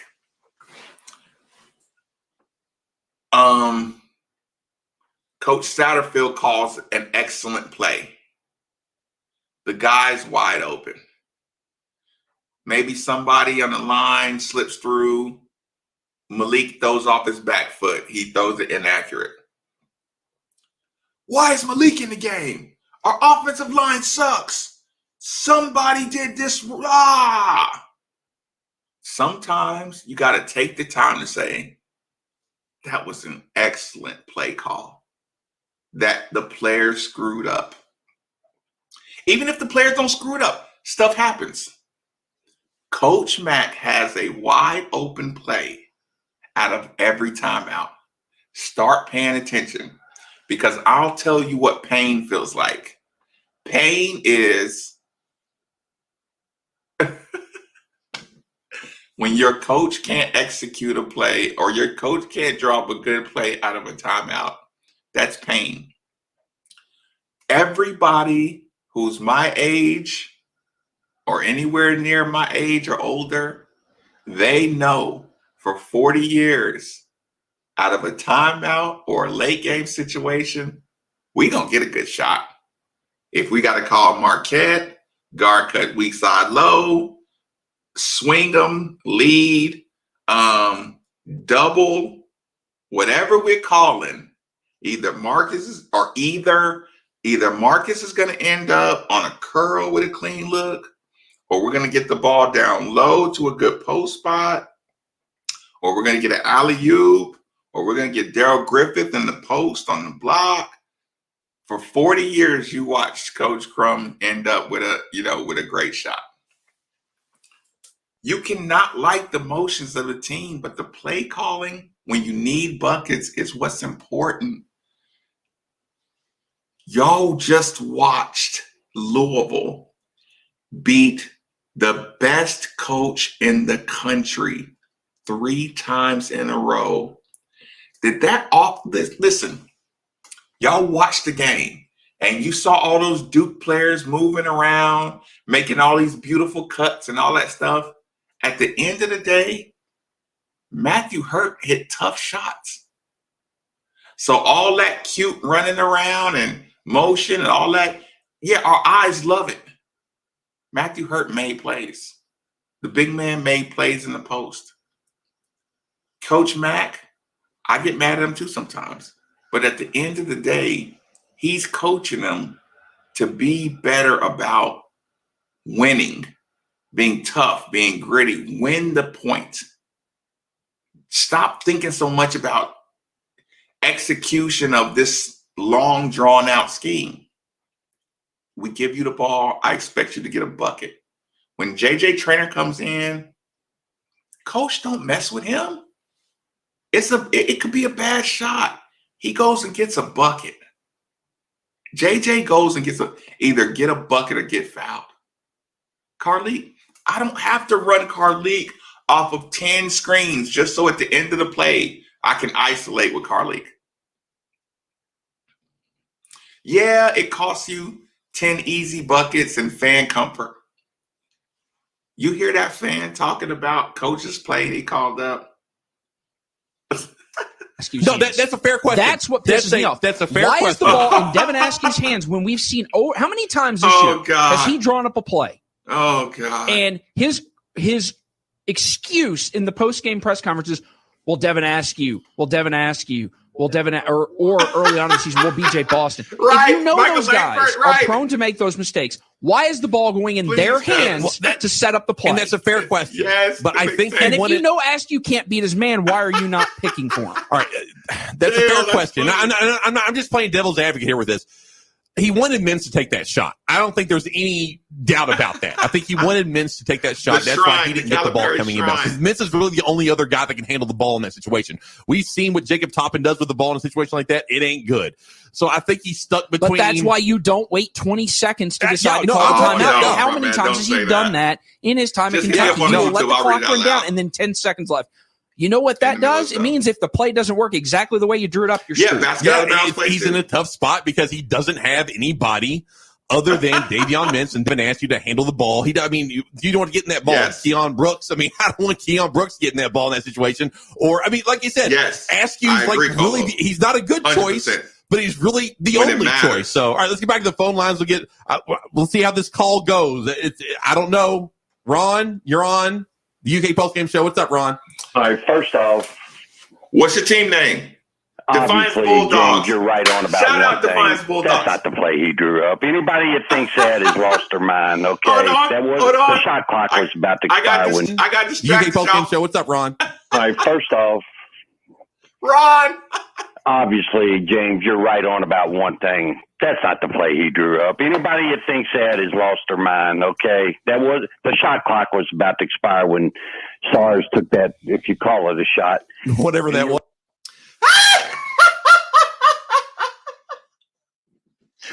Why does Ron keep calling him SARS? Oh my God! He calls him SARS every post game show they lose.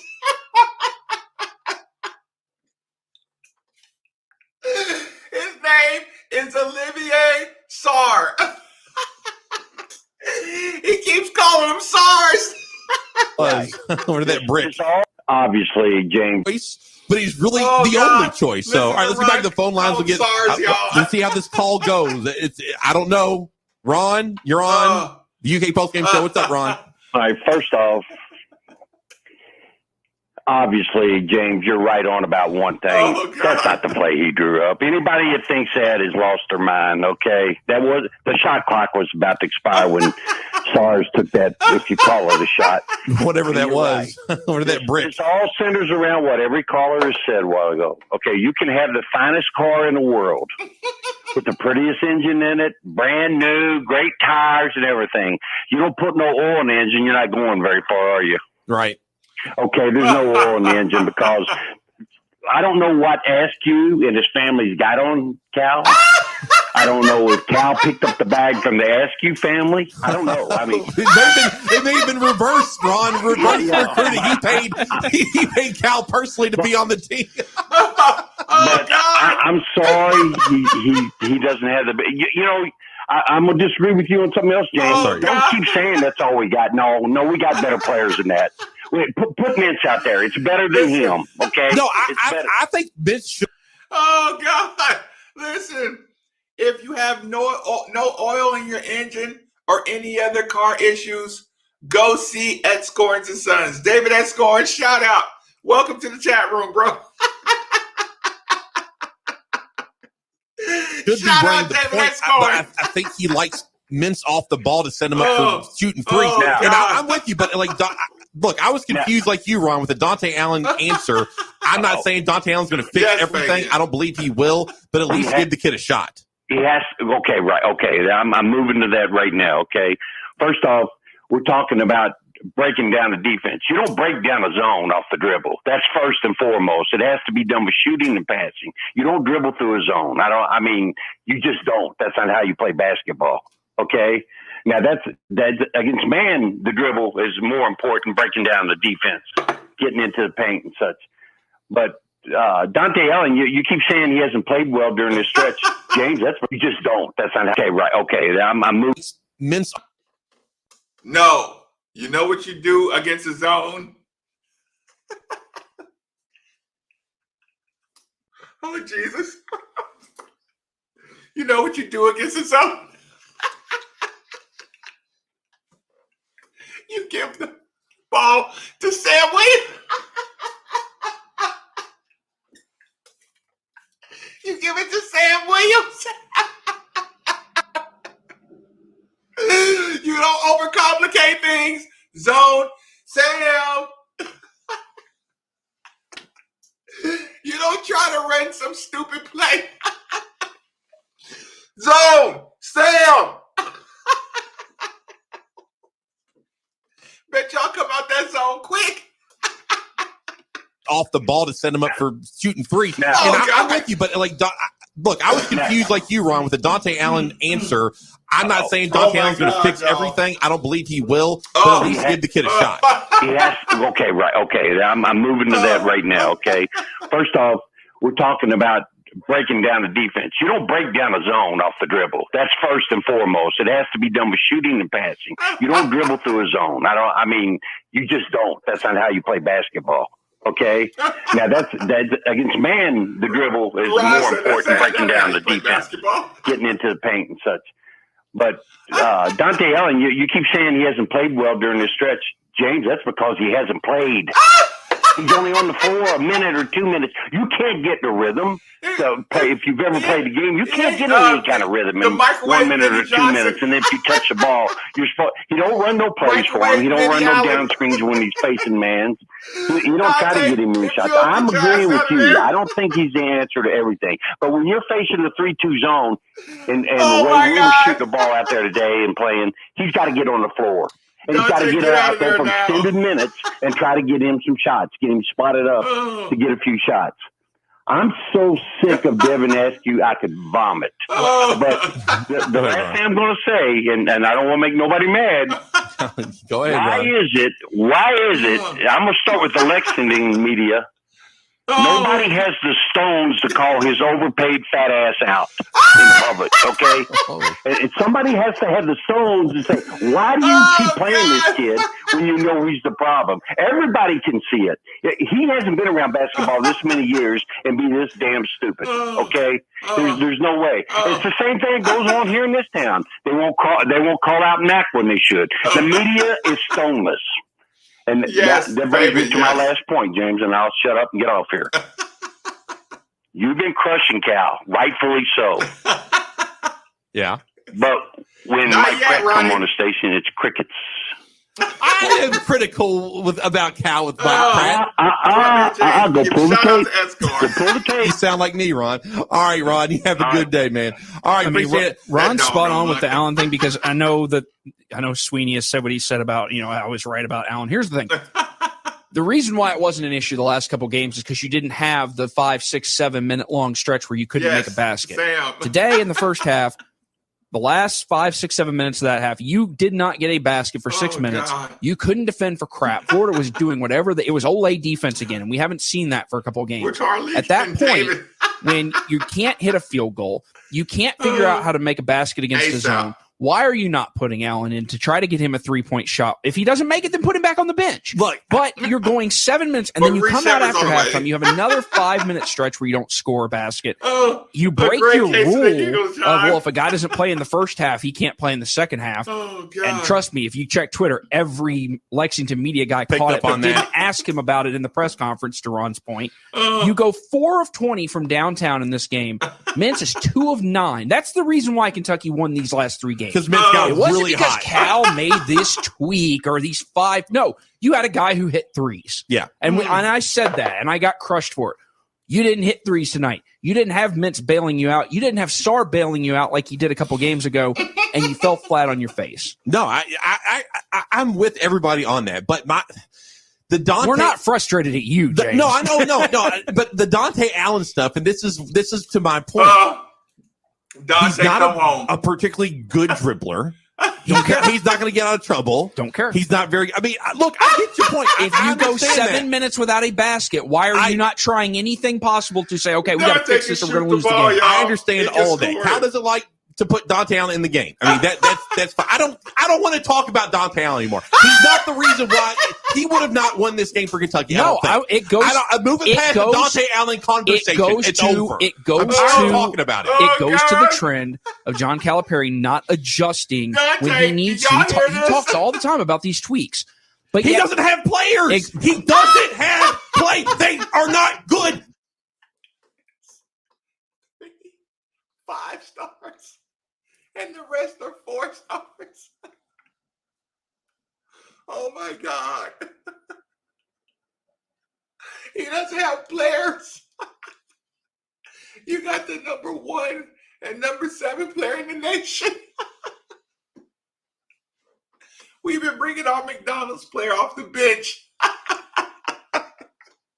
until tonight. Sam ain't even been starting. Radford, you can play. Get your ass over here.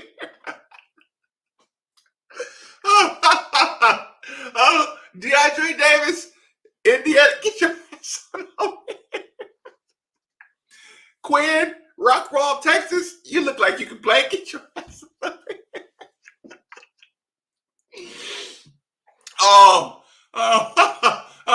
Oh, David Johnson, come on over here. Bardstown, Kentucky, Boo Brewer, JJ Trainer, get your ass on over here. Oh my God. Jalen Withers, with Charlotte, North Carolina, get your ass on over here and go to work on these fools. Jalen Withers out of Durham, North Carolina is out here working people. And James is talking about they ain't got players.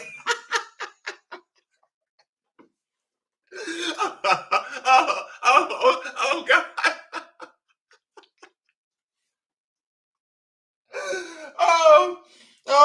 Who am I missing? Who am I missing? Oh, goodness gracious. Basketball players. He doesn't have guards. There's nothing he can do. They stink. They're not very good. He doesn't have guards that can dribble past people. He doesn't have guards that can make shots. He doesn't have good rebounders. He has one NBA player on that team. Everybody else is multi-year player at best. He just doesn't have the players. God. When they're hitting shots, they're going to win games. There wasn't anything he could do. What's he going to do when they're not hitting shots and he doesn't have good players? That's my point. And even Cal's like, well, I don't know what to do. I don't have any answers. It is what it is. They're not a good basketball team. They don't deserve to be in the tournament. They're not going to win the SEC tournament. We're going to watch these last two games and be sad, and then we're going to watch the SEC tournament, watch them lose in the first or second game, and be sad. That's the season. It's sadness. It's just sad. And the saddest thing is we got tricked again. We got tricked again. 3-game winning streak. What happens immediately after? You lose. They're just not very good. How mad is Mitch right now? Why would he be mad? Because now he doesn't get to be right about you pivoting today. Well, I wasn't going to pivot anyway. I mean, it is what it is. They're just not good. Also, bring your oxygen tank with you because you might need it after that. What's your heart rate at? I don't know. Mitch isn't going to be mad. Mitch is happy because his Cardinals are beating Duke like I said they would. Duke's not. It was like Duke. Cards are winning. The Duke talk was just like the Kentucky talk. Watch out for Duke. Watch out for Kentucky. No, don't watch out for either one of these teams. Don't watch out. Just don't watch them.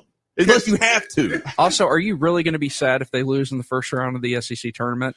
No, I'm just sad that the season's a disaster. All right, back to the phone line. Travis, Cecil. he's great on line. postgame. Hi, Cecil. Good pivot there. Thank you. Cecil, welcome to the show. How you guys doing? Doing all right. All right, I'm totally blind. Do you guys get the radio? You watch TV or listen to it on the radio? We watch it on TV. Okay, my beef with Tom Leach and Mike Pat, treats me very well. Any player or coach who they're good. Gets called out, they John never Salzman. call a referee's name. Svetka's great to me. People I disagree. Mike Pratt has been on the take, and he's given refs a hard time on the show, on the take with Danny Sweeney. He gives refs a hard time. But today, that strike. Well, he might be able to get. He might get in trouble for that. I mean, I don't think he can And if that's the case, I would like to know if they can't say that. But I'll tell you what, I'm a Kentucky fan, but I am so glad to see Sarr gone this year. He has been a thorough waste of a scholarship. Yeah, Cecil, I appreciate the call. I mean, you can say that about a number of players on the team, and that goes back to my point. I mean, they're just not good.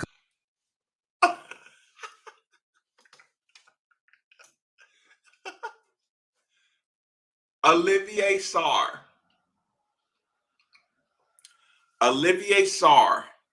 And I don't mind telling y'all this again, because it's my job when you come in here on Midnights with Marcus Maven, it's my job to give you this information over and over again so you can disseminate it and spread it to all of your fellow Kentucky fans and Louisville fans.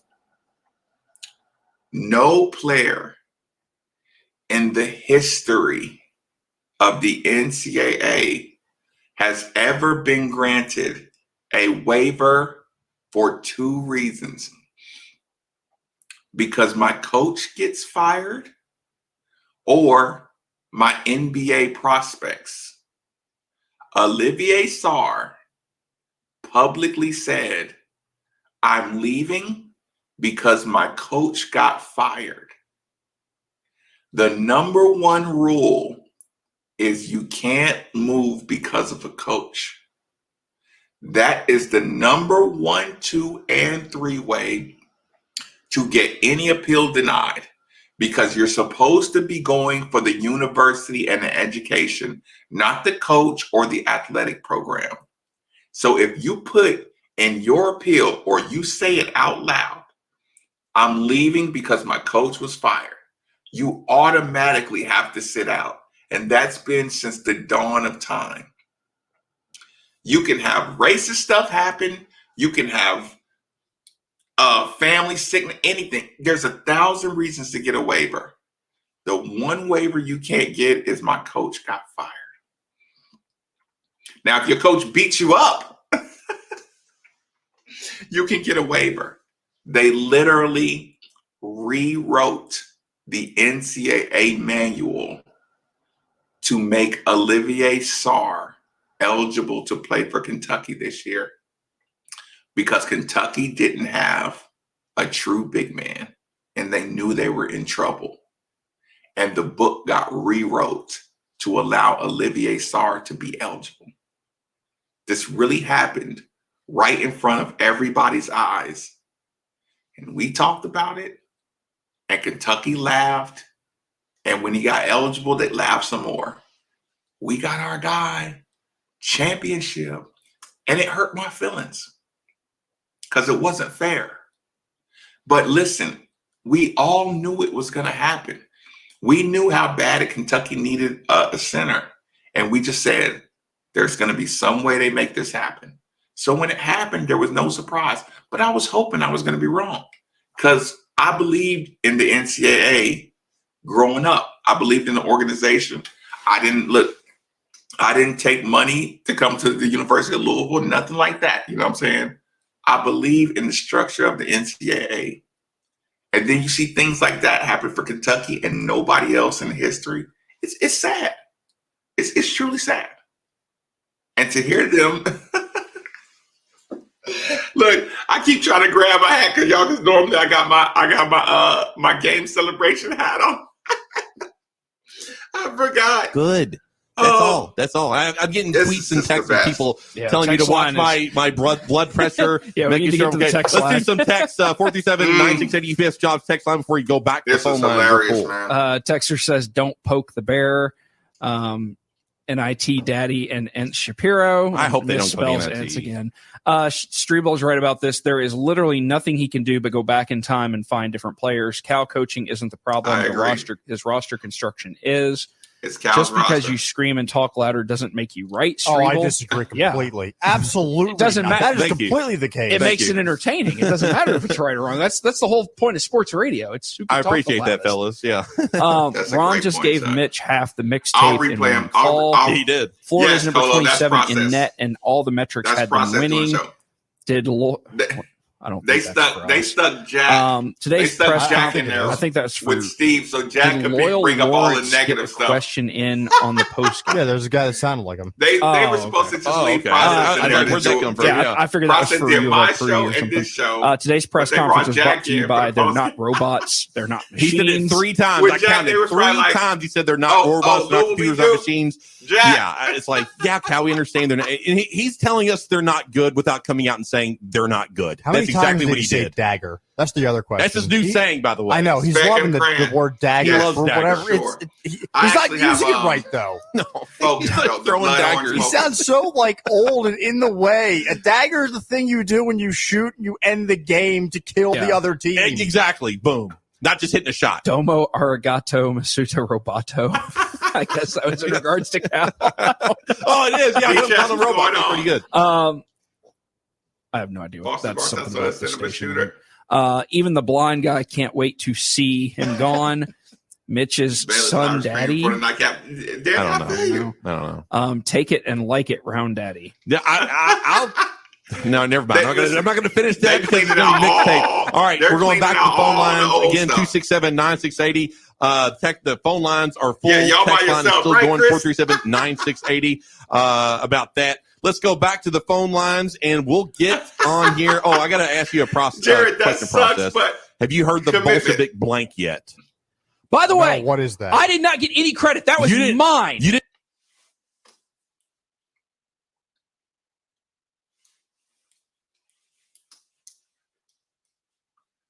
You just lost to Florida on senior night, and y'all are trying to make fun of Mark Blakenbaker.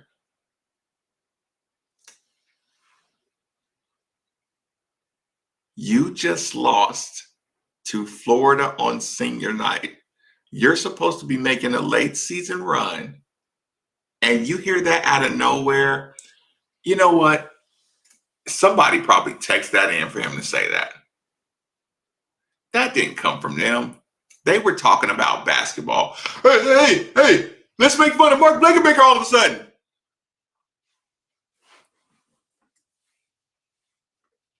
Is that what y'all do?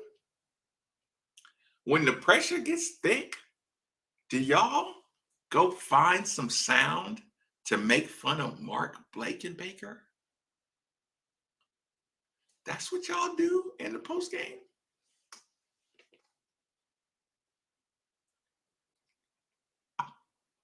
Didn't hear Bolshevik blank? No. About that. Let's go back to the phone lines and we'll get on here. Oh, I got to ask you a question process. Have you heard the Bolshevik again? 2679. Listen, y'all. This is what just happened just now. Hold on. Let me put this because I want y'all to see how serious I am on this one. He was getting ready to go to the phone lines, right? You can hear James Strebel say, I'm supposed to ask you. Think about this. James Strebel's getting ready to go to the phone line. James Strebel got a text. He looked at it, and it's somebody suggesting that he needs to stop what he's doing right now and start making fun of Louisville fan Mark Blakenbaker. Think about that. You can hear James about to go to the phone lines. They're going to the text lines. This is the UK post-game show coming off a loss against Florida. All of a sudden, you can literally hear him go, oh, I'm supposed to ask. Have you heard the Bolshevik blank? Think about that. Somebody texted in and told him to play sound to change the show direction and start talking about Mark Blakenbaker out of nowhere. Y'all just heard it for yourselves. I'm listening to it like a critic. We're talking about Florida, Kentucky post game, season hopes. Kentucky fans are listening, all this stuff. And all of a sudden he says, I'm supposed to ask you, did you hear some sound from the week talking about Mark Blakenbaker?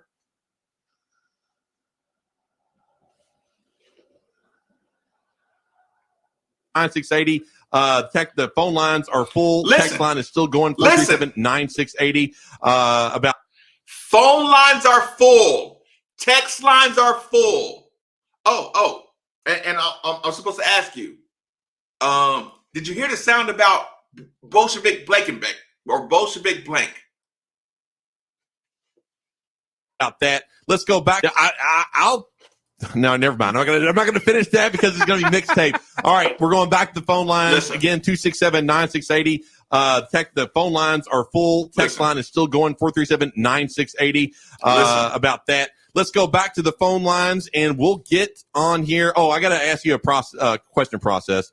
Have you heard the Bolshevik blank yet?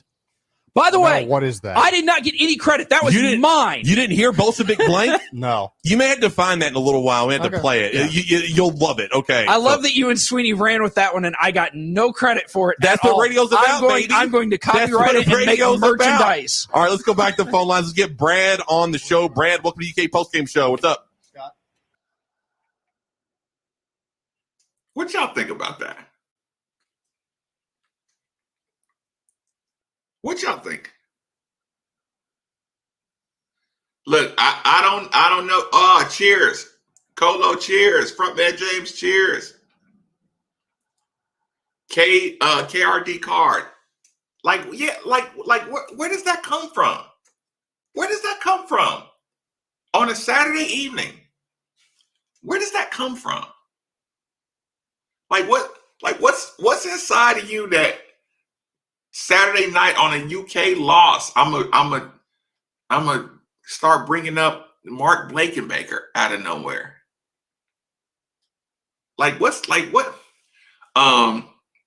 Y'all remember when Shannon Sharp was like, basically he told Skip, he said, man, the way you hate on LeBron, man, he said, you need to go get an exorcist. Because you got something inside of you that you got a problem. There's something inside of you that you need to get addressed. That's something inside of somebody. In the middle of this time, you think if we got our ass kicked on senior night by a team we were supposed to beat, that I'm gonna bring up some other, some silly thing somebody said on some other show? You think I would do that? I don't even know anybody that do that. You want to know how I would look at Steve if he said that? Steve would never say that. Steve is worried about fixing his team. I'm worried about fixing my team. I'm worried about fixing my coach. I'm worried about fixing my fan base. I'm talking to my people. Bolshevik blank. Phone lines are full. Text line is full. Oh, I'm supposed to ask you, did you hear about Bolshevik blank? You're asking the producer that out of nowhere. He's producing the show and answering the phone. You got a co-host right here. Is that what we do? Listen, I don't know who did, but it sounded kind of strange to me. Hey, James, you got that blood pressure cuff, man? Hello, Brad. Right? Are you there? Oh, I'm here, man. Oh, there you are. Me? Yeah, I can hear you now, Brad. Go ahead. All right, man. You got the blood pressure cuff. Right, you're going to be all right? I'm good. I took my lisinopril this morning, so I should be good for the day. Thank you. There you go. So, look, I mean, here's just the reality, right? The team sucks. Cal sucks. And the future is going to suck, too. We've got nobody coming in. Nobody on this team can play. So what I'm going to have to do, I'm just going to have to go to the cabinet. I'm going to have to get a nice big old glass of Old Forester, James. There you go, Brad. What's going on, Joe? I'm gonna have to turn on YouTube. I'm gonna have to pull up that Chris Mack video because y'all ain't ever beaten us again. Oh, Brad got us all, Louisville fan. Gotcha. I'm glad he's drinking Old Forester. Their team is. I'm gonna have to turn on YouTube. I'm gonna have to pull up that Chris Mack video because y'all ain't ever beaten us again. Oh, Brad got us all, Louisville fan. Gotcha. I'm glad he's drinking Old Forester. Their team is at halftime right now, and he's calling into the UK basketball postgame. He's show. feeling the obsession is real. The obsession is real. L's down. L's down, Brad. All right, going back to the phone line. I'm glad he's drinking Old Forester. You even got Process in there throwing jokes. We're at half. We're kicking Duke's ass. We're up 10 at halftime. I'm listening to the UK post game. It's funny. Yes, I'm calling in. This ain't obsession. I just watched y'all get busted. I'm busting Duke. I'm up 10. I can tell my team handled their business today. I can tell my team came to play. So that guy who made that call in the middle of the UK game, that means he knew Carlik looks good. Malik looks good. Jalen looks good. David is all right. He'll get it together. We're going to win this game. That's why he called into the UK book. That's not obsession. That's what we do. I'm comfortable with my team. My coach owns K. My point guard, if I got a 6-point lead, I got Carlik Jones. Money. Book it. I'm up 10 at half. Everything's rolling. That's why you call in. And then process. Don't try to impress people. Process. You don't have to throw slick Louisville shots. You don't. You can. Listen, y'all. Process is probably the naturally. Process and Nick Valvano are the two most naturally gifted human beings in our entire building. Process and Nick Valvano are the two most naturally gifted human beings in our entire studio. But they don't know it. They don't know it. Bob's always messing with Nicky about something, killing his confidence. And everybody's always picking at Process or something, killing his confidence. They're the two most talented dudes in there. No shade to anybody else or anything, but those dudes are like stars on the low. Like literally. Process, stay out of that. With that being said, team is at halftime right now, and he's calling into the UK basketball. Oh, I want to hear that again. Chris Mack video, because y'all ain't ever beaten us again. Oh, Brad got us. Oh, Louisville fan, gotcha. I'm glad he's drinking Old Forester. Their team is at halftime right now, and he's calling into the UK basketball postgame. He's feeling the obsession is real. The obsession is real. That's not Elf down, Brad. All right, going back to the phone line. Hey, my wife texted me what she wants for dinner. What are you gonna have? What does Emily want for dinner? Nothing. All right, next. Hey, I didn't make that joke. No, you didn't. All right, Bruce, you're on the line. What's up, Bruce? Hey, guys. Great show so far. Disappointing day. What is more disappointing, the Kentucky loss or the cowardice of the Saturday Quickie authors? I'll hang up and listen. Look, let me address that right now. Let me address that right now. So on the take yesterday, 3 to 6, Monday through Friday on ESPN 680, with Andy Good Sweeney, point. he said at the bottom of the quickies you should put, is this Dante Allen's last game at Rupp Arena? And you better believe when I saw the link this morning, I checked. I know, but here's the deal. This isn't their last game at Rupp Arena. They have one more game at Rupp Arena next Saturday against South Carolina. That's at Rupp Arena. I double-checked. So I can't say he probably they're is. called stupid by everybody. You think you don't pay attention to the games, you don't pay attention to the schedule. You're just a hot take artist round, Daddy. It's like, no, I double checked because I was going to do it. So I checked it to make sure that they didn't play South Carolina in Rupp. They play South Carolina in Rupp. So look at the quickies next Saturday. There you go. We're going to hold you to You that. can hold me to it. It's By the way, happen. very, very valid point by Andy Sweeney. You didn't tell us what she wants for dinner. Your wife. Oh, she wants a steak.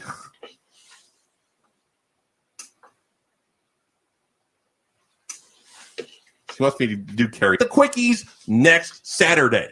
There you go. We're going to hold you to You that. can hold me to it. It's By the going way, to happen. very, very valid point by Andy Sweeney. You didn't tell us what she wants for dinner. Your wife. Oh, Carolina and Rupp, they play. Earlier this week, y'all, if you listen to the Diener show, somebody texts in the Process and Diener says, let them do their own show and let me do my own show.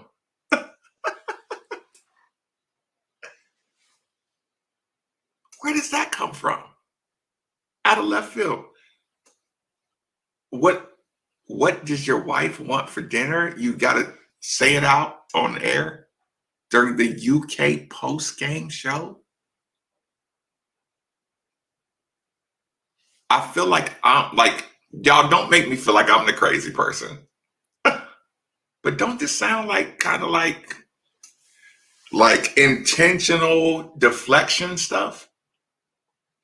Maybe it's the Louisville fan of me. Maybe I am a conspiracy theorist.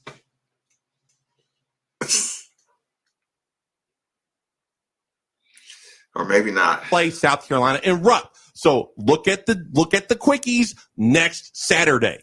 There you go. We're going to hold you to You that. can hold me to it. It's By the going way, to happen. very, very valid point by Andy Sweeney. You didn't tell us what she wants for dinner. Your wife. Oh, she wants predicted about 6. She wants me to do carry out. She wants a 10-ounce sirloin with loaded baked potato. Jesus, what are you, a millionaire? No, I'm not. Where does she? Depending on where the steak's coming from, where does she get the steak from? I'm not telling you all. Like a 10 ounce. Don't worry about I can't it. order a cheap steak. Like a 10 ounce from Texas Roadhouse is not the same thing as like a 10 ounce from Ruth's Chris. Fair enough. Don't worry about it. Or Cattleman's. Don't worry about it. Cattleman's is good. It actually is because it's right by our house. It's like they just built a new one right by where we live. All right, Scott, you're on the UK post game show. What's up? Hey man, I got a couple things I'd like to say. Have at it. I don't know I don't really know what to say, man. I don't know what to start at, but I'll start on this.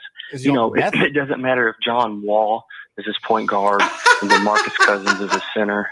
You go from that to SAR and Askew. And one of many things that's common is that, guess what? Like from the beginning until now, the other coach decides what type of tempo and what type of style of game we're going to play. Cal, he always lets the other teams decide how we're going to play and what we're going to play. To me, it's like almost it's like watching the same year in some aspects. The coaching, the bad decisions, getting beat on swaps, and it's just. That's just one sign of many of this bad coaching. And if you look at it, to me, it kind of dawned on me. It's like I'm watching Cal era to me. It's kind of like watching Pitino all the way to Billy Clyde. It's Pitino era that was great, the championships, Final Fours.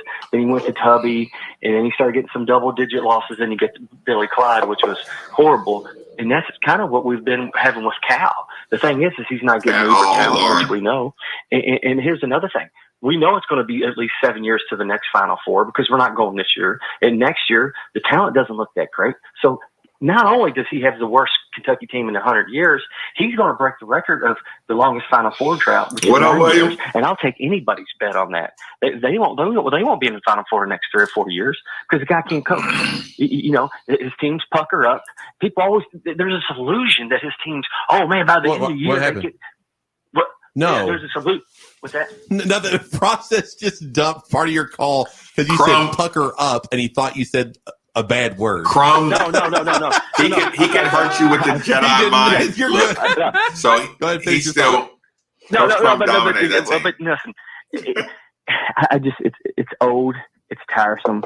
This guy, it's done, man. He said one time, if the players eat, then we eat. Well, let me tell you what. It's Soviet Ukraine 1930s, and there ain't hardly no meat on the bones.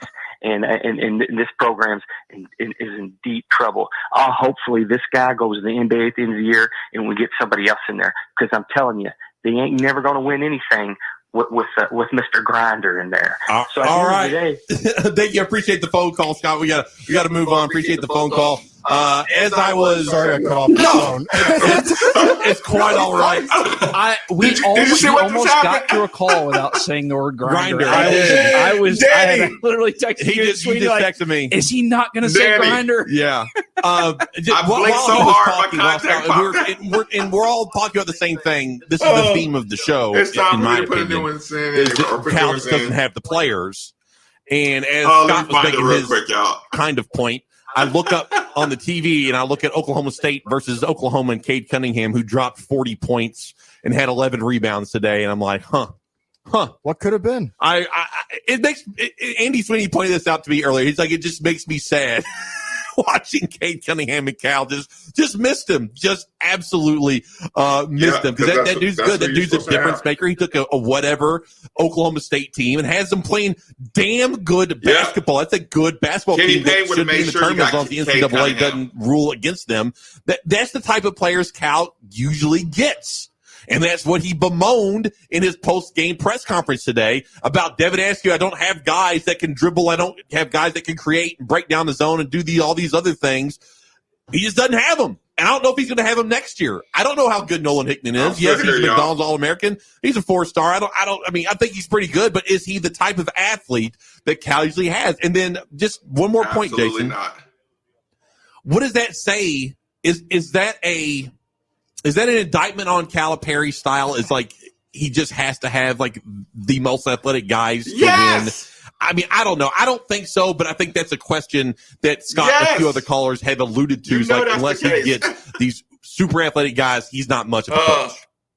I don't buy that myself. I'm just asking the question. I have always said, going way, way back to the Tubby Smith days, that the greatest coaches coaching is mainly three things. Jared, we'll talk about that, but this getting a player developed, it's recruiting, and it's in-game execution. I did find the great ones can do all three. My contact is back in now. Many that can do it. The good ones who win consistently can do two of those things. If you can do one of those things well, you can win games. But you need to do at least two of them. Right now, this year, no development, and he didn't recruit the guys he needed to. And John Calipari, those three things, his weakest by far has always been in-game X's and O's. You had asked whether you go back to his days at Memphis, whether you go back to decisions he's made down the stretch, things like today, waiting until 10 seconds. He's always made mistakes that he could get away with when you had an Anthony Davis, when you had a John Wall, when you had those dudes. Yes. The last 6 years, he's not gotten those dudes like he did the first 4 years ago. Oh, Jesus. Where you had y'all need Anthony Davis NBA and John Wall. All-stars on your team. Like, you go back and you look at those rosters, you had and like, holy all-stars crap, on your team last how many year. all-stars and all NBA guys he had, and it started dwindling. Are y'all You watching? got down to where you had 3 on the team, and then you got down to where you had 2 on the team. You had and now Tyler you've got Hero none. and Bam on the same team. And when you don't have that, and you can't coach well within a game, you've got to develop them extremely well to be able to win games. And with Kenny Payne gone this year, you had Malik Monk, De'Aaron now Fox. we start to wonder, okay, Bam. can he develop guys, or was it? We know he can develop point guards, which is why the whole Askew Wait a thing minute, is wait just a minute. money. You've got to develop. Wait a minute, y'all. Did y'all hear what just happened? Did y'all hear what just happened? Listen, I'm going to give y'all 15 seconds. I'm going to give y'all 15 seconds. Tell me if you heard what just happened. Jason was talking about development, and he said something. Did y'all catch it? Vaughn, you weren't responding to what I said. Listen, Jason was about to say, or is it Kenny Payne? And he went, or is it listen to Jason. Yes, Easy Mac. Great job. Great catch. You could hear it. Develop them extremely well to be able to win games. And the first 4 years at Kentucky, where you had listen to when he 4 pauses NBA all-stars on your team. development. Like, you go back and you look at those rosters and you're like, holy crap. Listen. How many all-stars and all NBA guys he had. And it started dwindling. And then you got down to where you had 3 on the team. And then you got down to where you had 2 on the team. And now you've got none. What sucks is... And when you don't have that, and you can't coach well within a game, you've got to develop them extremely well to be able to win games. And with Kenny Payne gone this year, now we start to wonder, okay, can he develop guys, or was it? We know he can develop point guards, which is why the whole Askew thing I didn't hear him say it just the first time, but mind-boggling. He didn't want to say it. I think it's as easy as he's just not a good basketball player. I mean, but for him to not develop hardly at all. I just think he's not good, man. I mean, I'm not with you. Like, he hasn't developed hardly at all, but I just don't think he can. I just don't think he physically can. Now give me about 30 seconds. At least not right now. And to your point as well, and I agree with some of what you're saying. What really sucks this year, personally, for Cal, not just the wins and the losses and those things and the team being epically bad or whatever, but personally for Calipari, this season's validating all those critics that say exactly what you're saying. Because you go back to look at Tubby. Tubby, when he had dudes, we're in Final Fours. We're, contending. But even when you didn't have the greatest talent, he was such a good X's and O's coach that he could win enough games. But nobody wants Tubby Smith. But no, what I'm saying is when you don't have those guys, but you're a good X's and O's coach, you win games like today. Yeah. You win games where Olivier Sarr's taking the last shot because you're not setting up for an Olivier Sarr shot. You win more games than you lose this year if you have good X's and O's. He has relied on talent. And look, if you're a UK fan that says you hate how Cal has done things over the 10 years he's been here, you're lying. Because there's not a damn person that doesn't look back at that 2012 team and go, oh my God, that team was fun as hell to watch. This is the alternative. This is the alternative. All the people that look like, we don't want these one and dones. We don't want the best. I don't get to, I'm Marcy and I don't get to know the players' names because they don't stay for 4 years, and that's not how it used to be. And Calipari just hires assassins that just want to come here 1 year and leave. It's like, this is what you get. You want multi-year guys. This is the product. This is what you want. Because Lance Ware ain't going anywhere. Askew isn't going anywhere. Are you John sure? Taylor's probably going somewhere. It's not because he's super talented, because he's getting the hell out of there because Cal doesn't like him. These players aren't good enough to go anywhere. This is what people want, right? Not everybody, and I'm not saying all BBN, but there is you're right. There's a specific portion of the fan base that is like, we want all our players to stay 4 years. Well, guess what? If that happens, you're going to have years like this more often than not.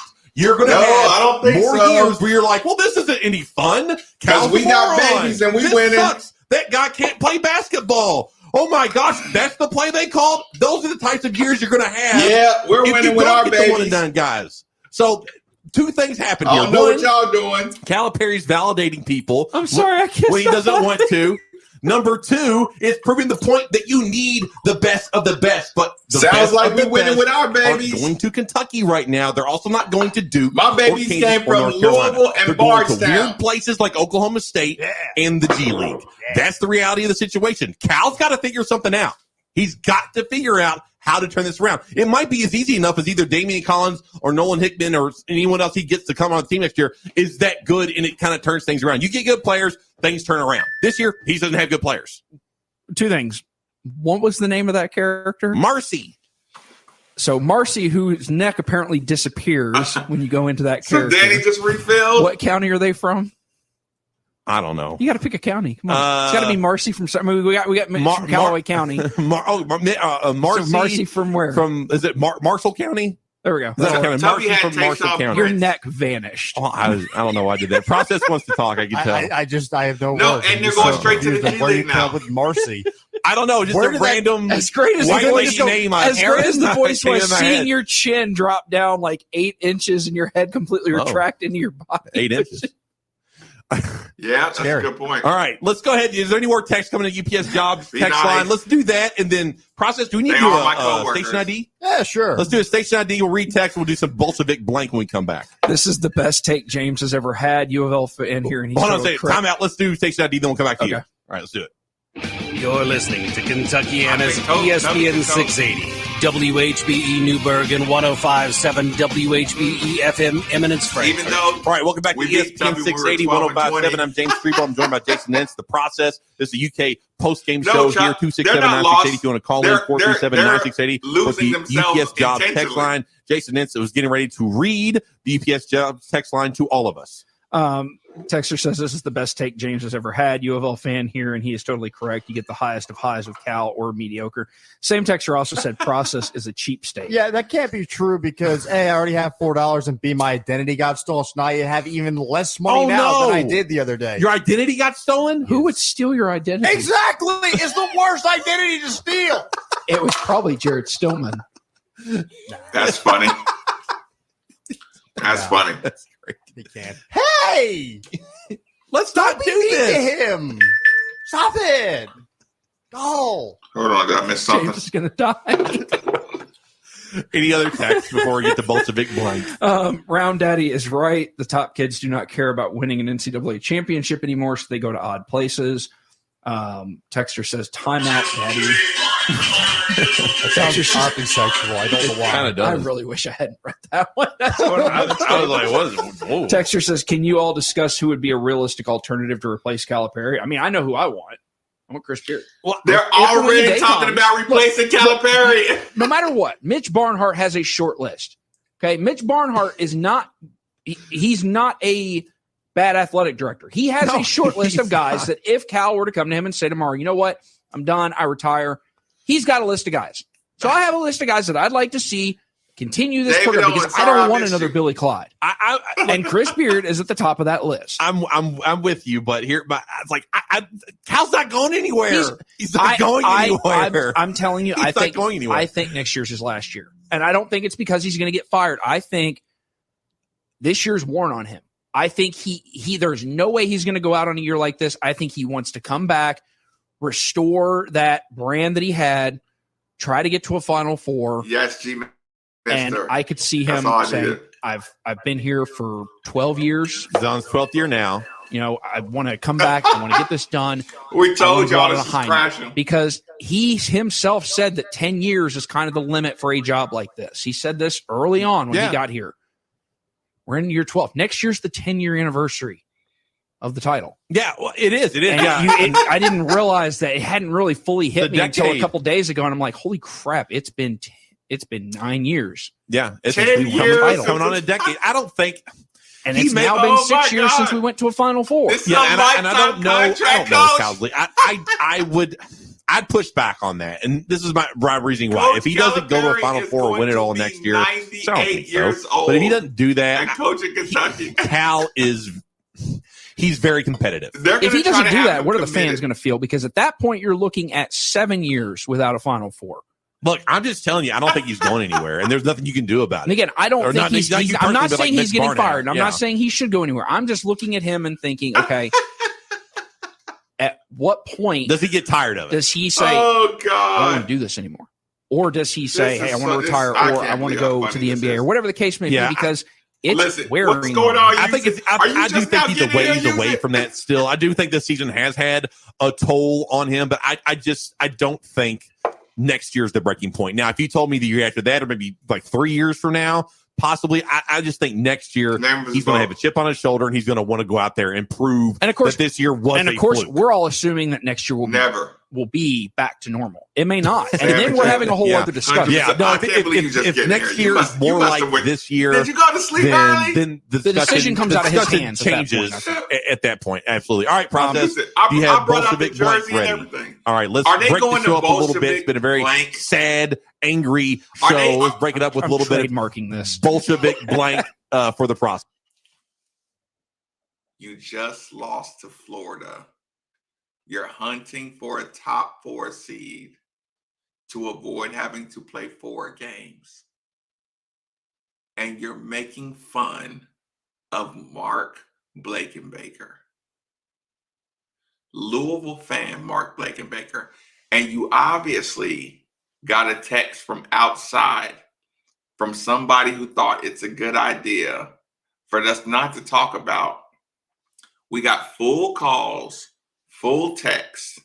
Somebody decided this would be a great time to start making fun of Mark Blakenbaker on the UK post-game basketball show. Can you imagine a diehard UK fan who doesn't have any idea who Mark Blakenbaker is? And y'all start talking about some Louisville fan and playing his sound and trying to make fun of him. Could you imagine how angry you would be as a UK fan listening to that? Like I'm a UK fan. I'm on my 7th bourbon.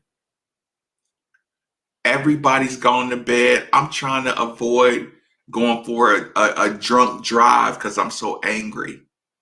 I just ran out of cigarettes. I'm almost out of beer. I'm trying to stay relaxed. And y'all start talking about Mark Blakenbaker, some Louisville fan, Mark Blakenbaker. If I'm a diehard Kentucky fan listening to ESPN Louisville and listening to them give it to Cal, we start talking about that.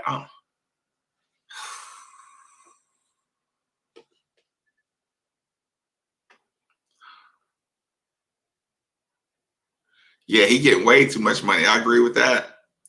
Let me hit play again. Go ahead.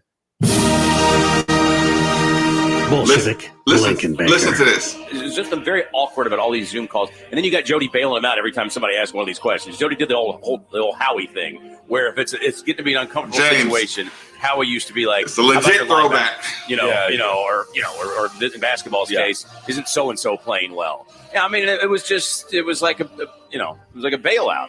I feel bad for not being able to be on the call. There's only one thing. Some of Mitch's best work. There's only one thing that could make that better. And I should have gotten with Mitch on this. He needs to go and clip the crew singing that song from The Hunt for Red October. Oh, yeah. That was put good. That yeah. in the background. What do you think, Process? The production value is high. I think. In the middle of the post-game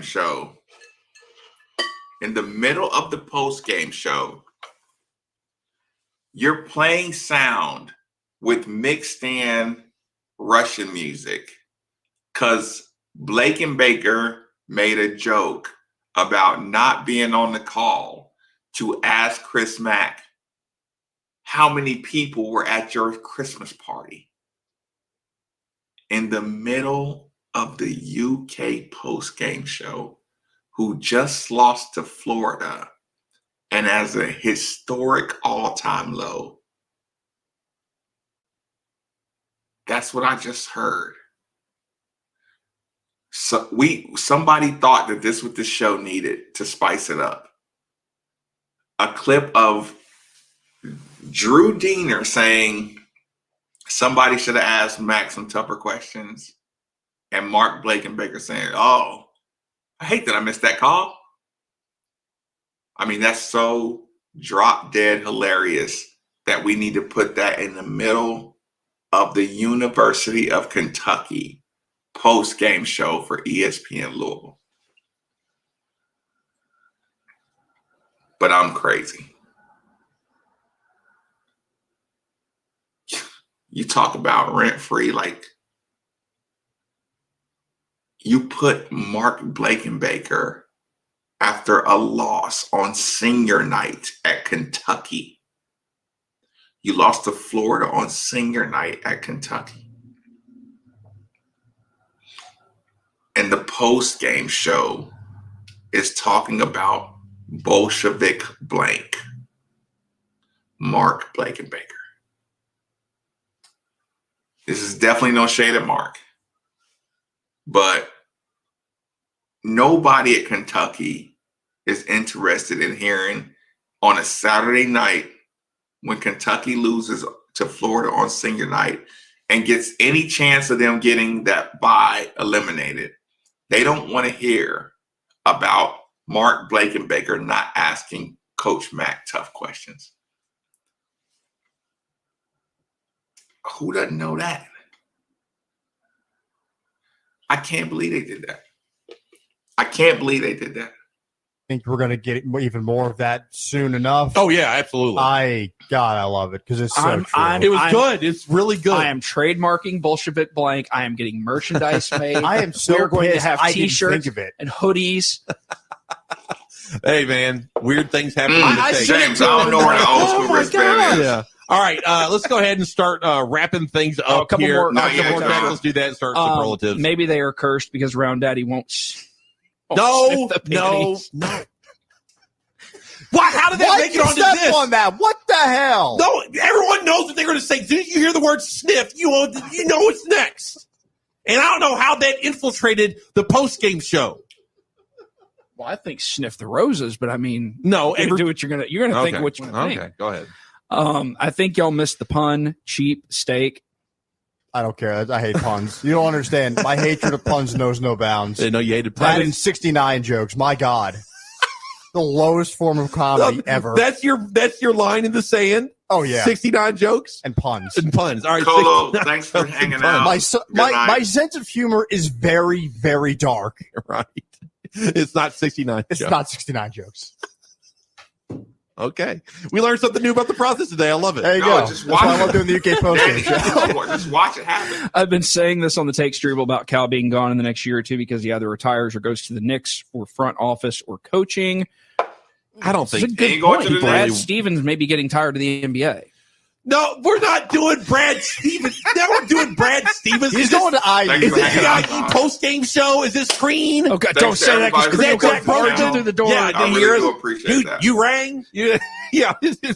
Process just locked the door. It almost fell off his chair doing so. Texter to what we were talking about earlier. Patino only missed the tournament once at U of L with not the best players.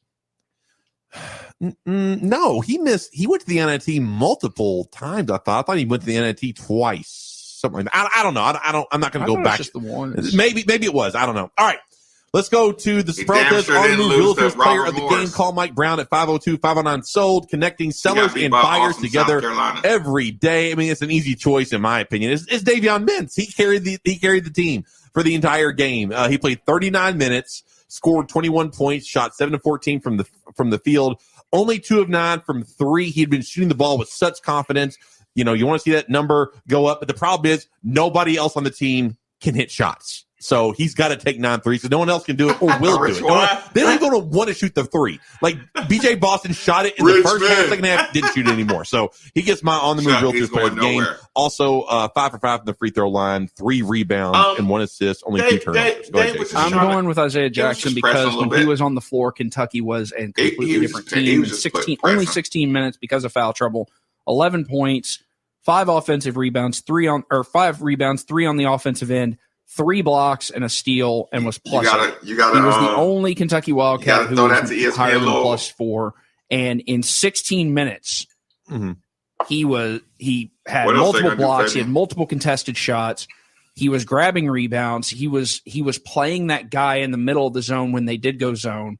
He was having some of his best play of the season. But the foul trouble has been an Achilles heel for him all year. But when he's on the floor with that kind of energy he had, it's a whole different team at both ends. Look, he's the one NBA player this team has, and if it wasn't for foul trouble, I sincerely believe he'd be a lottery pick. And when he was able to stay and play, if he was going to 25, 35 minutes, he's a lottery pick. And it's not just what he does under the rim.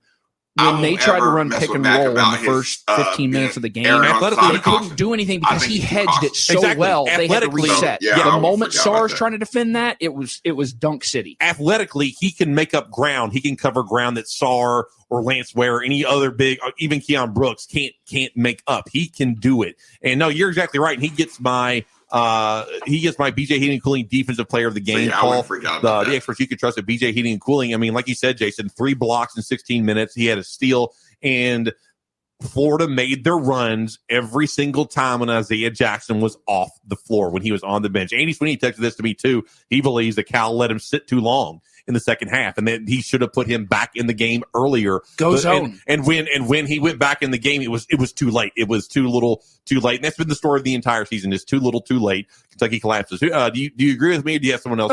It's Jackson. Jackson was both ends of the floor, the best player on the team tonight. Yeah, it just unfortunately wasn't on the floor long enough. Yeah. Process. Do you have a Kentucky Farm Bureau big on commit play of the game, or do you need okay? Process has that for us. Good job, Process. All right, so let's go ahead and play the Kentucky Farm Bureau big on commitment play of the game.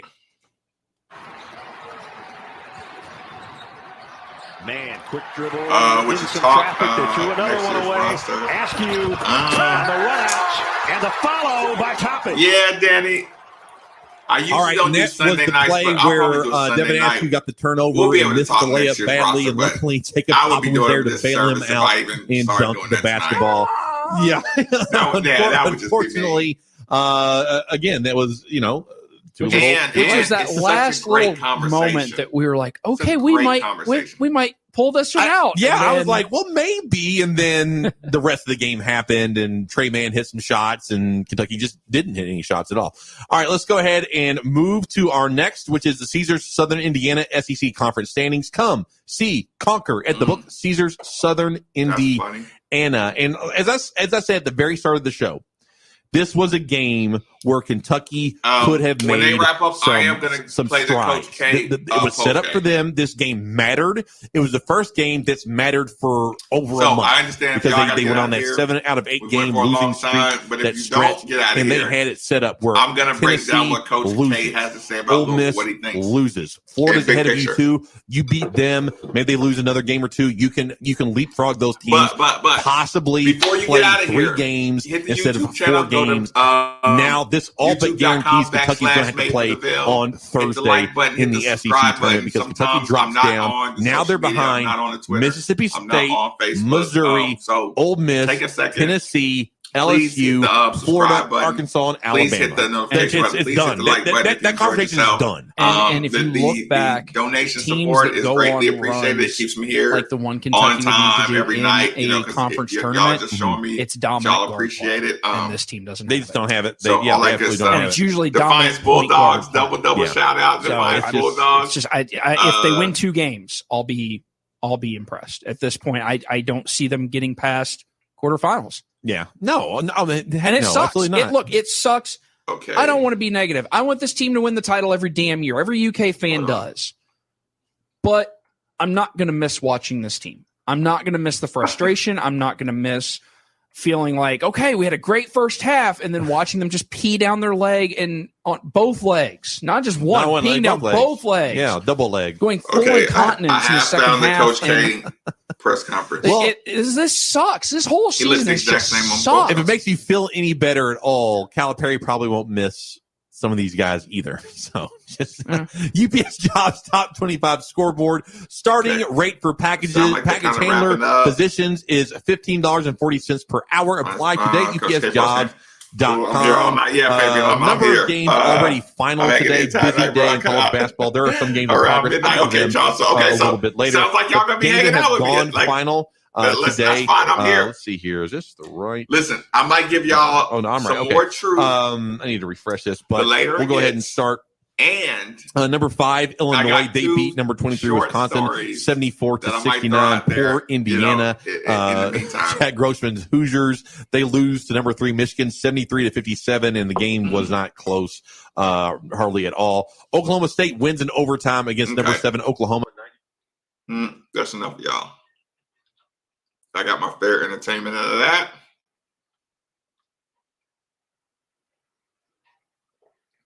Okay, let's do this. Let's see how this dude feels after a game against us. If y'all are still here hanging out. I think this is the right one. Hold on. Let's get it from the beginning. It was a heck of a game. Listen to that start, y'all. Yeah, it was. Yeah. Oh, listen. I'm not laughing at Coach K. I respect Coach K. He's a pioneer, all that good stuff. He's learned more than I could forget, or whatever. You get the point. He knows more. He forgot more than I could ever learn. Okay. But Coach K starting his press conference like this, as a Louisville fan, as a Coach Mac fan, as a Coach Mac is the future kind of guy, to see one of my ACC opponents' coaches multiple times be extremely frustrated with the University of Louisville and their style of play, this is what I'm here for. Listen to the start of this. Yeah, it was. Yeah, it was a heck of a game. And, he knows his team played hard. Yeah, tough loss for us. Yeah, they played hard, Coach. The first half, I thought they dominated the first half. Coaches, they're athletic. He's hurting, man. Yeah, he's hurting. Now I feel terrible. A heck of a game, and tough loss for us. This is sad. The first half, I thought they dominated the first half. Oh no, Coach! Their athleticism and maturity knocked us back. And I thought at halftime, we talked about. Hold on, y'all. Do y'all want to watch this? Oh man. Oh, hold on. Wait a minute. Should I cut this off now? Coach K, it's hurt my feelings. So you want me to stop it, Danny? Should I pull it off? Should we not watch Coach K? Oh man. Are you sure, Chuck? Because that looked kind of sad. And I'm still a basketball purist at the end of the day. Lord Chewy, are you sure? Danny. Oh, are y'all sure, y'all? This is pretty sad. Joe says he wants more. Are y'all positive? Oh, man. Y'all are savages. Oh, man. Yeah. Yeah, it was oh, no. a heck of a game. And oh, he's frustrated. Just tough loss for us. They're oh, he's frustrated. The first half, I thought they dominated the first half. Listen to this. Their athleticism and maturity knocked us back. And I thought at halftime, we talked about it, and our guys responded. And he's hurt. I thought we really fought the rest of the way. Oh, he's hurt. Level. And you put yourself in a position to win. Yes, Fabian. We got 5-7 points behind. The press helped us. We got the lead, and it comes down to the one possession, and we actually got Jones to go left, but our help side has to come over. It didn't come over. Oh, man. We got to grab the rebound. He's frustrated, y'all. It comes down to the one possession, and oh my God. We actually got Jones to go left. Michael Langford Savage, Jared Savage, over. Fabian Savage, use it, Super Savage. Come over.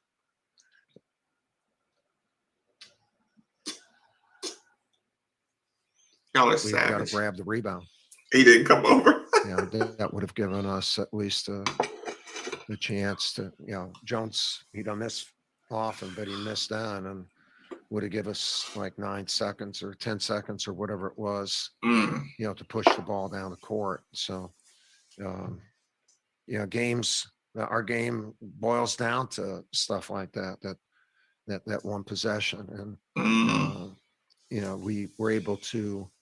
How frustrated is he? Against Virginia, and we did not win that possession tonight. And they're a really good team, and for good money, yes. And Carlik Jones, he's as good a guard as there is in our conference, and Matt had a sensational game.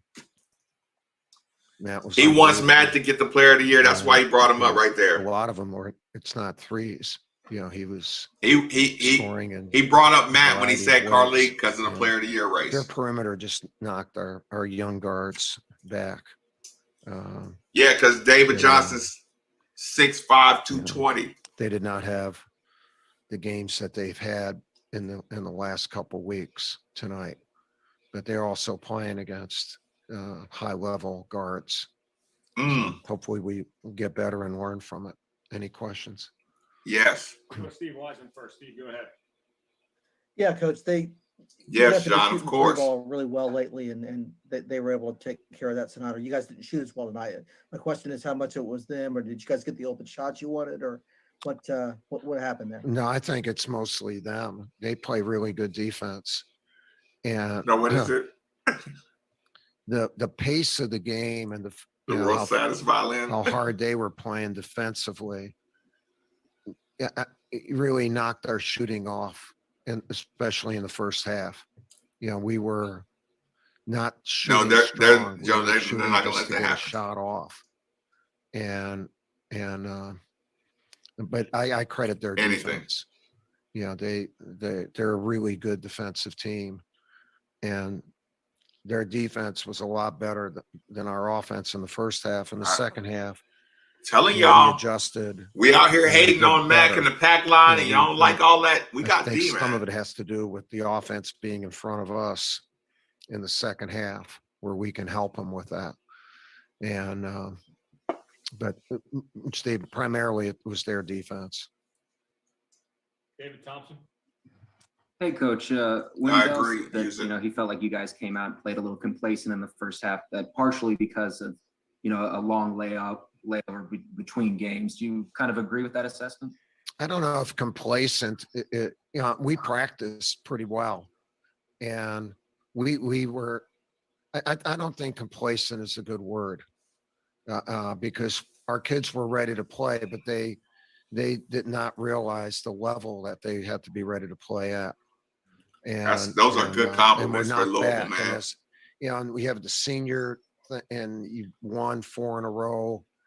There's a little bit of an edge big time that is taken off, and we were able to find that again at halftime. But you have to credit Louisville. I mean, if they don't come out the way they do, you would never notice that we were not at that level. That's Louisville is responsible for that. You have a word. He's giving props, man. Instead of complacency. No, I mean, you can use whatever word. It'll go out now that I'm telling you what words to use. So he's being cautious. They're picking with him. I would not use the word complacent. I would. We were not at the level. I would like a greater degree of intensity. He was pressing. Would be more that you're. He was pressing. David had a good. David had such a good game against Duke at Duke last year. He wanted to match that, so he was pressing a little bit. That's it. And coming off of again, I'm sickness. not. Again, that's all on Louisville. Louisville is really good. That's going to make sure you get a hot seat. Matthew Hurt's father tweeted implying that you talked to administrators. Satisfied. Coach K saying that is going to get you a higher speed or higher seat. That means a lot coming from him. Again, I'm not. Again, that's all on Louisville. Louisville is really good. Coach, Matthew Hurt's father tweeted implying that you talked to administration about allowing families in Cameron, given the new state restrictions on allowing fans in arenas.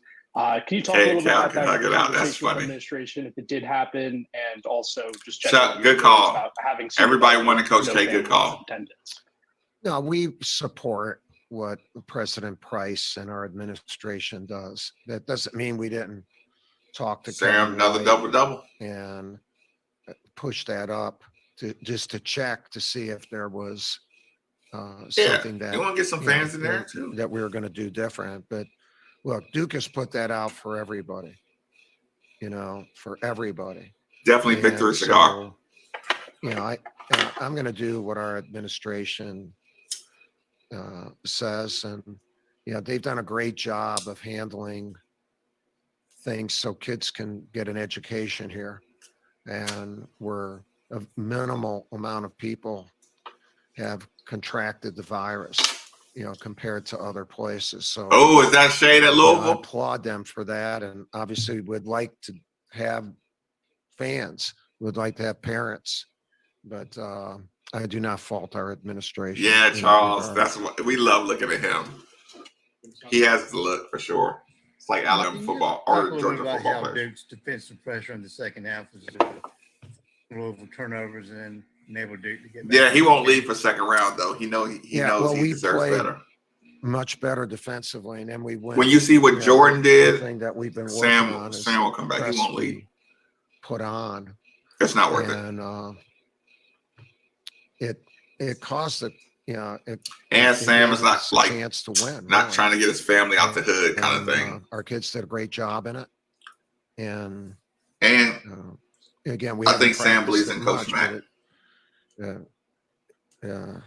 It did help us. Our defense in the second half was. I love Victory Cigars, y'all. Was good. I mean, they scored 29 points. I'm gonna hate it tomorrow, but I'm loving it tonight. I just wish it would have been great on that last exchange, where our help side needed to come way over, and but it didn't. He's so disappointed. Last question, Evan Cole. I think Aiden. Yeah, so you talked about that rebound. Is shook up because of regulation. the whole Williams wasn't in the game then. He wasn't COVID really in the game much down the stretch. So I'm just wondering if you could talk a little bit about that, and not really having him out there in those final few minutes. He needs to improve. Although Charles, If he was out he there did in the have last few minutes, after we would have rebound, been he able did to have a press natural him. move where he kept the ball away from the guard. So his the handles might be a rebound little did better not than we come think. to the side that Mark Williams would have been on. If you saw the play, it was to Matt Hurt's side, and Williamson was. I think Malika's okay. Matt had a chance, but there'd be an extra Williams cautious. would have never touched the ball. But we just have to pull that rebound down. He would have been on the other side of the lane. The ball went to Matt Hurt's side of the lane. Do you remember the play? I got a cigar guy. I mean, can you visualize the play? Yeah, I got it. Thank you. Coach is asking other people. All right, thank you. Other people questions. That's the end of it. Whew. Coach is pretty disappointed.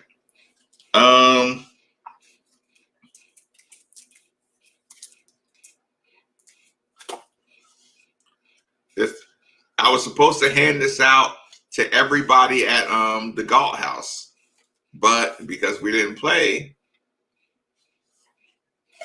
or we went on COVID, the Galt House couldn't host the Cardinal party. I tried to give out as many as I could, but whatever. He's probably going to end up. We're going to end up running a cigar commercial every day. So I'll be able to pass all that information on to y'all. But Louisville fan who says no dunking, this is not Louisville basketball, all that good stuff. You saw a lot of dunks today, didn't you? Bellarmine result, man, I'm still proud of them, man. Like in a one-game playoff, anything can happen. They shot the lights out. Yeah, Sam needs to get better. I agree 100%. I think he knows that too. So, yeah, the Sam thing, I'm completely okay with. He's got to get better. But the mentality is what you got to fix first. Jalen Withers' mentality, I noticed it was getting fixed. Sam's mentality, I noticed it was getting fixed. You got to get the mentality before you start worrying about all the other stuff. That's why Cal and them are having such a bad time right now, because they don't have the right mentality. Coach Mack is, let's get the mentality first, and then I can teach you plays and I can teach you all this other stuff. But if you don't have the refuse to lose mentality from the beginning, no plays or no defense or no execution I teach you is going to help you. First and foremost, you got to be a tough kid. Figure it out. Adapt. You start there. And then Coach Matt can start teaching his kids how to run some play to get a bucket when you need a bucket. So, I know to us, a long-standing fan base, you don't recognize the mentality. So we're gonna break down this game. Break down the game. I'll probably do that tomorrow night. Because here's the thing: tonight I'll probably watch it again. I'll probably watch it again.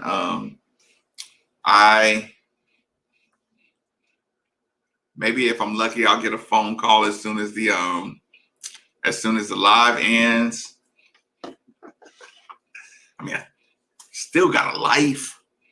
So once I finish the stream and I had a couple cocktails, maybe I'll get a phone call.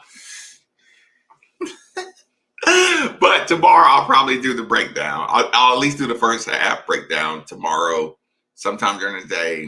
I didn't know Kroger, if you get fish, they'll put it in a cooking bag for you. And the cooking bag has instructions. So I'll probably make some mashed potatoes, broccoli, and I have a little bit of fish to go in the evening. It was awesome. So I'll be waiting for a phone call, and I'll be reviewing tonight so I can give y'all everything tomorrow and the next day and all that stuff. Appreciate y'all hanging out with me. When are people going to break down this game? Yeah, I'm gonna do that. Legs back 100%. Let you on time. Rest tomorrow and hit it strong. I might do that, but we'll see. We'll see. Sunday nights, I try to stay off. I try to like force myself to not do a show on Sunday nights, but we'll see. Great win. I got a chance to pull out the jersey. It's still baggy on me like it was back in the day. So that made me feel good. Thanks for supporting, thanks for the super chats, the super stickers, the Cash App donation.